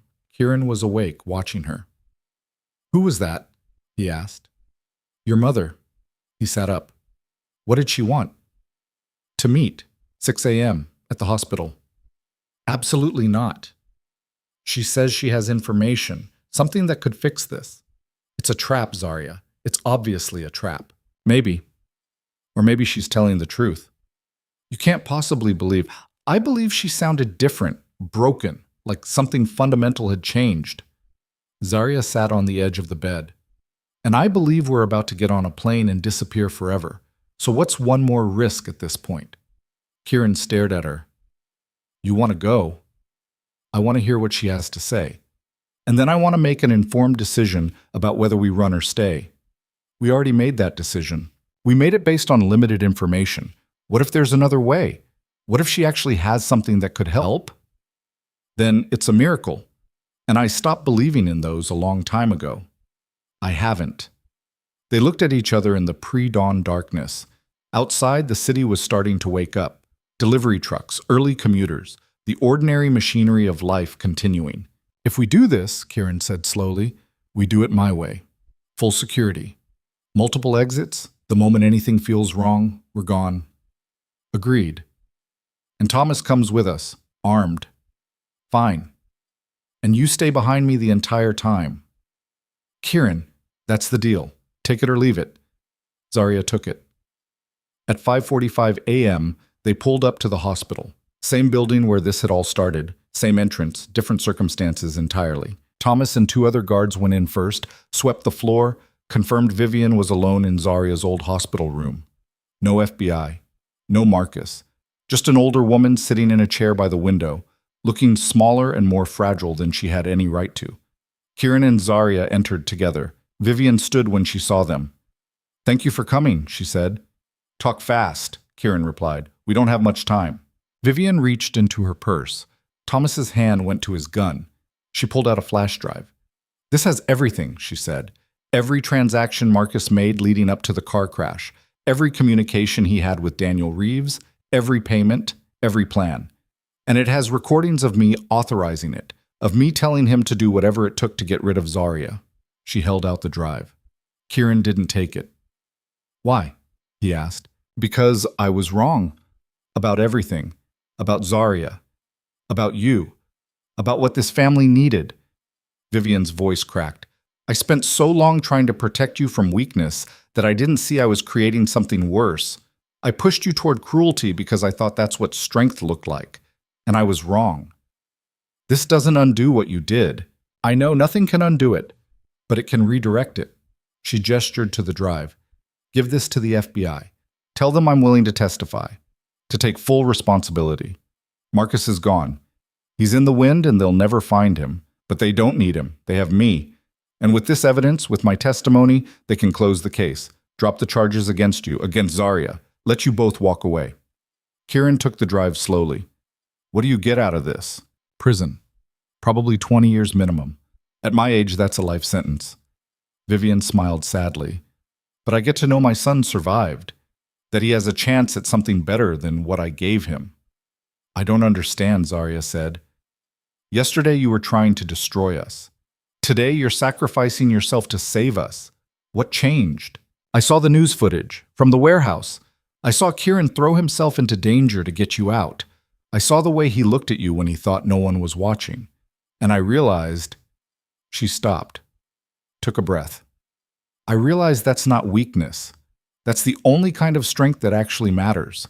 And I've spent my entire life teaching him the opposite."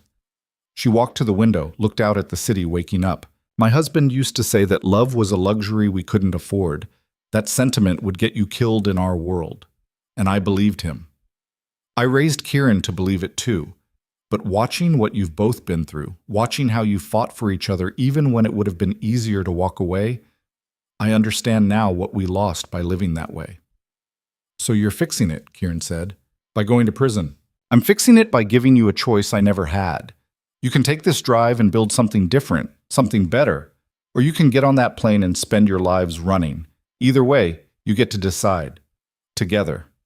Vivian turned from the window. There were tears on her face. "I'm sorry," she said, "for the crash, for the threats, for every terrible thing I've done to both of you. I'm sorry I couldn't see what was right in front of me until it was almost too late." Kieran looked at the flash drive in his hand, at his mother standing by the window, at Zaria beside him. "If we do this," he said slowly, "if we give this to the FBI and you testify, there's no going back.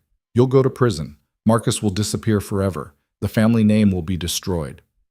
The family name was destroyed the moment I decided my pride was worth more than my son's life. This is just making it official." "And you're okay with that?" "No, but I'm at peace with it. There's a difference." Kieran was quiet for a long time. Then he looked at Zaria. "What do you think?" "I think," Zaria said carefully, "that we've spent the last 2 days making decisions based on fear and anger and desperation. And I think this might be the first decision we get to make from a place of actual choice." "That's not an answer." "The answer is that I trust you.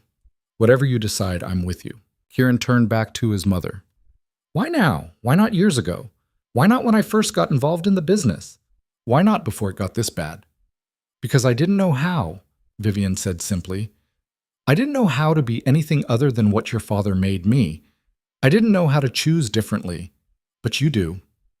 You've been choosing differently since the moment you met Zaria.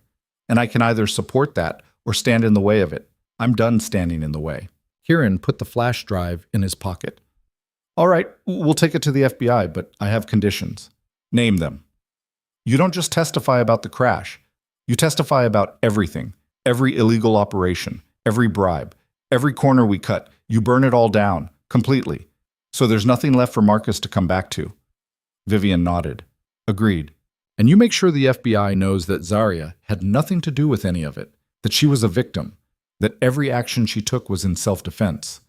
I will. And one more thing. Kieran's voice softened slightly. When you're in prison, if they let you have visitors, I'll come. Not often, maybe not for a while, but eventually, I'll come.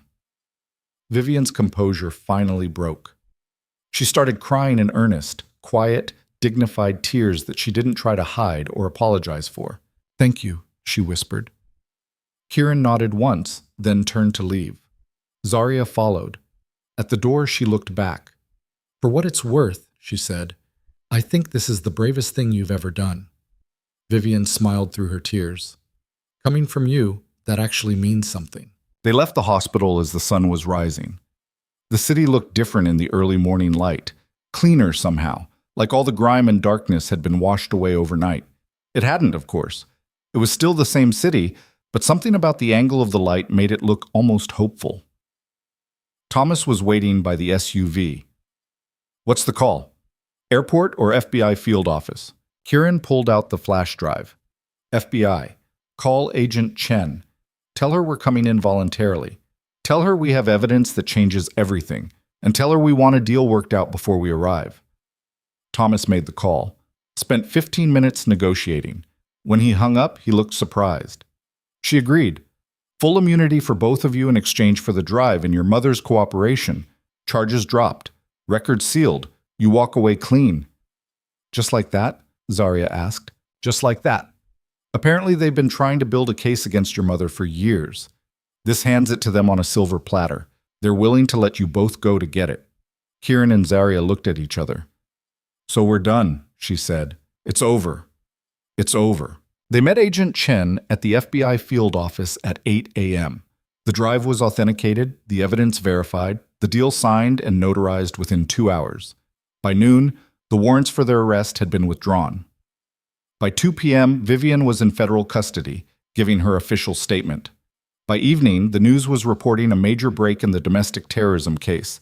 Primary suspect in custody, accomplice still at large, investigation ongoing. Kieran and Zarya sat in the FBI conference room, watching it all unfold on the mounted television, and tried to process what had just happened. We're really free, Zarya said. For now, Marcus is still out there. The FBI will find him. Maybe.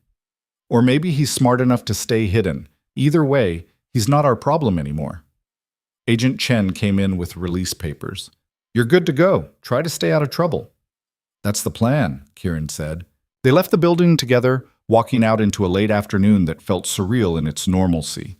People going about their lives, traffic moving, the world continuing to turn like nothing had happened. What now? Zarya asked. Kieran looked at her. I have no idea. You don't have any backup plans? Any contingencies? All my plans involved running or dying. I didn't actually prepare for the scenario where we just got to leave. Despite everything, Zarya laughed. It hurt her ribs, but she didn't care. So we're winging it. Apparently. They walked back to the safe house to collect their things. Thomas had already cleared out, gone to ground, Kieran explained, until he was sure the FBI wasn't going to change their minds about immunity. The apartment felt emptier now, like a stage set that had served its purpose and was waiting to be struck. I need to ask you something, Kieran said as they packed, and I need you to answer honestly. Okay? Do you actually want to stay with me? Now that the crisis is over, now that you're not choosing between me and prison, do you actually want this? Zarya stopped packing. You're asking if I love you. I'm asking if you want to build a life with me. Love that's complicated. That's something that grows or doesn't. But wanting to try, that's a choice you have to make right now. She thought about this girl she'd been 11 months ago, working 3 jobs, living in a studio apartment, watching life happen to everyone else. She thought about the woman she'd become, someone who'd survived an assassination attempt, gathered evidence against killers, and walked into a building full of FBI agents to save her husband. She thought about who she wanted to be going forward. Yes, she said. I want to try. Even though I'm probably going to mess this up? Even though we're both probably going to mess this up. Multiple times. Kieran crossed to her and kissed her. Not desperate or rushed like all the other times. Just steady and sure and honest. All right then, he said. Let's go home. We don't have a home. The penthouse is probably seized. Then we find a new one. Together.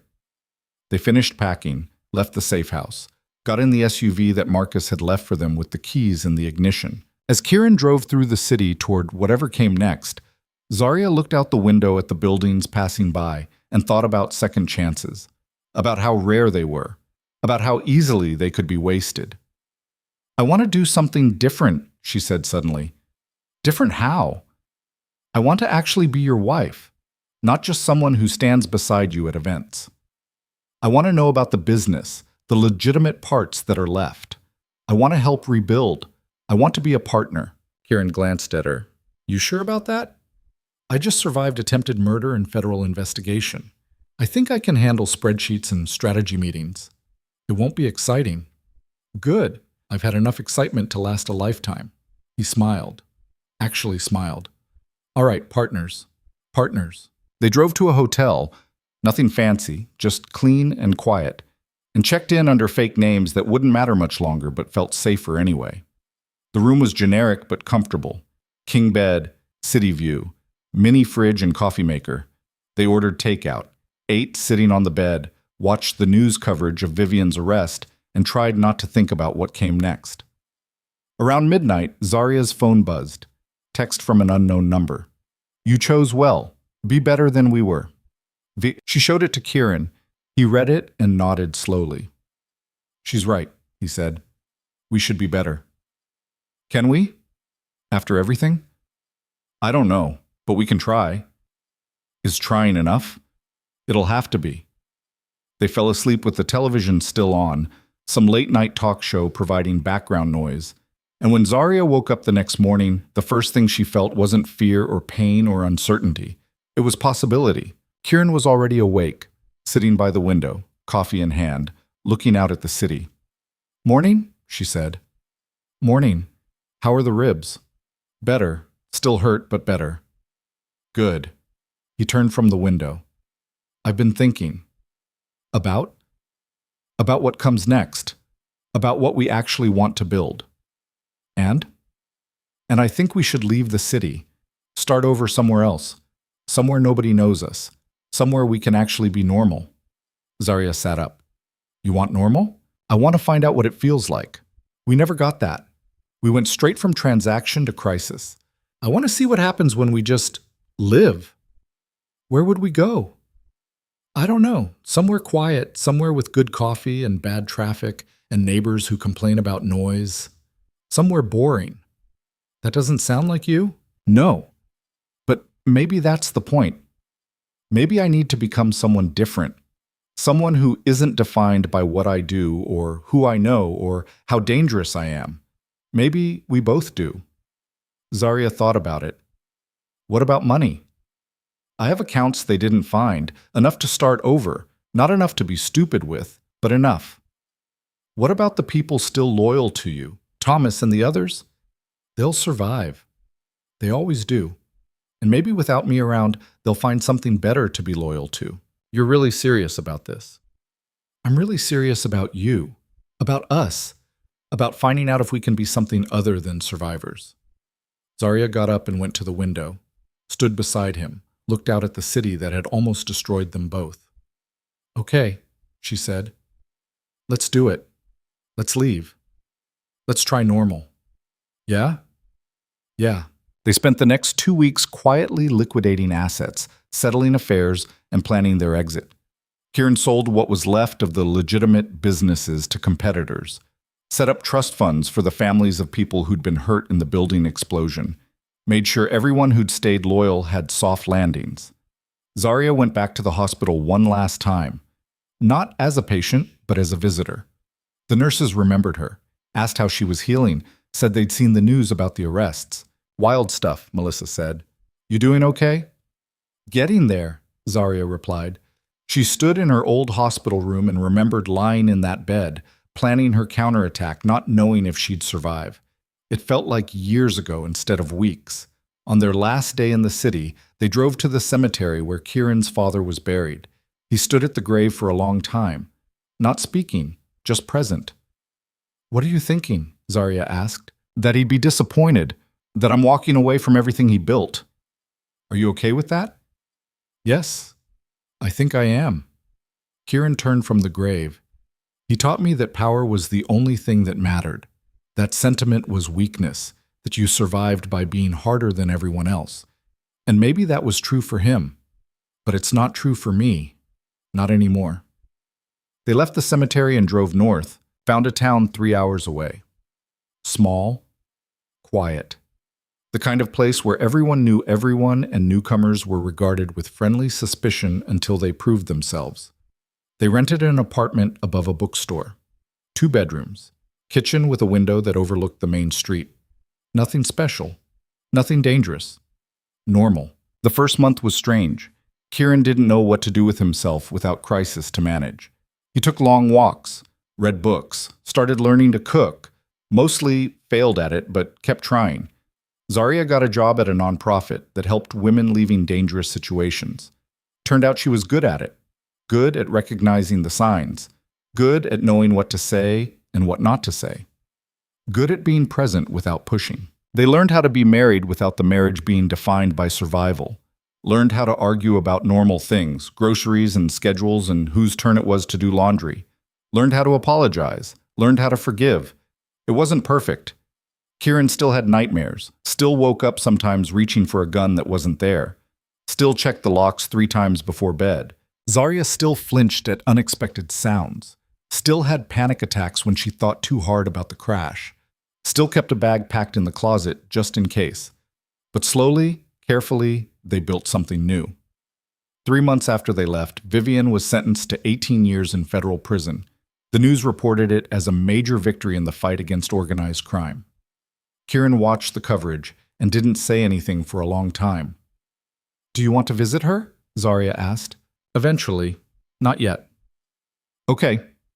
6 months after they left, the FBI announced they'd arrested Marcus in Costa Rica. He'd been living under a fake name, running a small charter fishing business. He fought extradition but lost. Last they heard, he was looking at 25 years minimum. "Do you feel bad for him?" Zarya asked. "No," Kieran said. "He made his choices. I made mine." A year after they left, Zarya came home from work to find Kieran in the kitchen, actually successfully making dinner. Pasta, garlic bread, nothing fancy but edible. "What's the occasion?" she asked. "No occasion, just wanted to try." They ate at the small table by the window, watching the sun set over the bookstore across the street, and Zarya realized something. She was happy. Not ecstatic, not constantly joyful, just content. Settled. At peace with the choices she'd made and the life she was building. "I need to tell you something," she said. Kieran looked up. "Okay. I love you. I don't know when it happened exactly. Maybe it was when you stepped out from behind that curtain. Maybe it was when you threw the flashbang. Maybe it was when you offered me the choice to leave. But somewhere along the way, I fell in love with you." Kieran set down his fork. "I love you too." "Yeah? Yeah. Probably have for a while, just didn't know how to say it." "You could have led with that." "Where's the fun in that?" They finished dinner, washed dishes together, argued about the correct way to stack plates in the drying rack, laughed about how normal it all was. Later, lying in bed, Zarya thought about the journey that had brought them here. The crash, the conspiracy, the warehouse, the arrests, the exile. All of it leading to this moment. 2 imperfect people trying to build something better than what they'd come from. "Do you ever regret it?" she asked into the darkness. "Walking away from everything?" "No," Kieran said. "Do you?" "No? But I wonder sometimes what would have happened if I'd signed those divorce papers that night. You'd probably be living a normal life somewhere, safe, boring, alone. And you? I'd probably be dead or in prison, or worse, still running the organization, still being the person my father raised, still pretending I didn't want something different. So we saved each other. We gave each other permission to be saved. There's a difference." Zarya rolled over to face him. I'm glad you were behind that curtain. I'm glad you were strong enough to survive what came after. They fell asleep facing each other, just like they had in the safe house all those months ago. But this time the future felt open instead of closing down. The next morning, Zarya woke to find Kieran already up, sitting at the kitchen table with coffee and a newspaper. Ordinary, domestic, normal. There's something I want to do today, he said. What's that? I want to go to the courthouse. Make this official. We're already married. I know. But that was different. That was a transaction. This, he gestured between them. This is something else. I want to do it right. Want to stand in front of someone and actually mean it when I say the words. Zarya felt tears prick at her eyes. You want to renew our vows. I want to marry you for real, knowing what I know, choosing what I'm choosing, not because it's convenient or strategic or necessary, just because I want to. Okay. Yeah, let's get married. Again, for real this time. They went to the courthouse that afternoon, found a judge willing to perform a quick ceremony. No guests, no reception. Just the two of them and the choice they were making. When the judge asked if Kieran took Zarya to be his wife, he said yes without hesitation. When the judge asked if Zarya took Kieran to be her husband, she said yes and meant it more than she'd meant anything in her life. They walked out of the courthouse into afternoon sunlight, legally married for the second time, actually married for the first. How do you feel? Kieran asked. Like we just started something new. We did. I mean really new. Not running from the old thing, not surviving the crisis, just beginning. Is that scary? Terrifying. You? Same. They walked back to their apartment hand in hand, and when they passed people on the street, nobody looked twice. Nobody recognized them. Nobody cared. They were just two people walking home. And that, Zarya realized, was exactly what they'd been fighting for all along. Not power, not safety, not even justice, just the right to be ordinary, the right to choose their own path, the right to fail or succeed on their own terms. They'd survived an assassination attempt, survived federal investigation, survived the implosion of everything they'd known. And what they'd won wasn't glory or vindication or revenge. What they'd won was the chance to wake up every morning and choose each other, to build something small and quiet and theirs, to be human instead of players in someone else's game. Years later, when people asked Zarya about her marriage, she never told them the whole story. Never mentioned the crash or the conspiracy or the night her husband's family tried to force her to sign divorce papers. She just said they'd had a rough start, but figured it out. And that was true enough. Because the truth was that love, real love, the kind that lasted, wasn't about perfect beginnings or fairy tale moments or dramatic rescues. It was about two imperfect people choosing to stay, to try, to build something new from the wreckage of what came before. It was about standing in a hospital room at dawn and deciding that together was better than alone, even when together was terrifying. It was about second chances and hard choices and the stubborn refusal to let circumstances define who you became. It was about being brave enough to be ordinary after spending so long being forced to be extraordinary. And as Zarya sat in their apartment above the bookstore, watching Kieran attempt to make dinner while cursing at the stove, she thought about how far they'd come. From that hospital bed to this kitchen.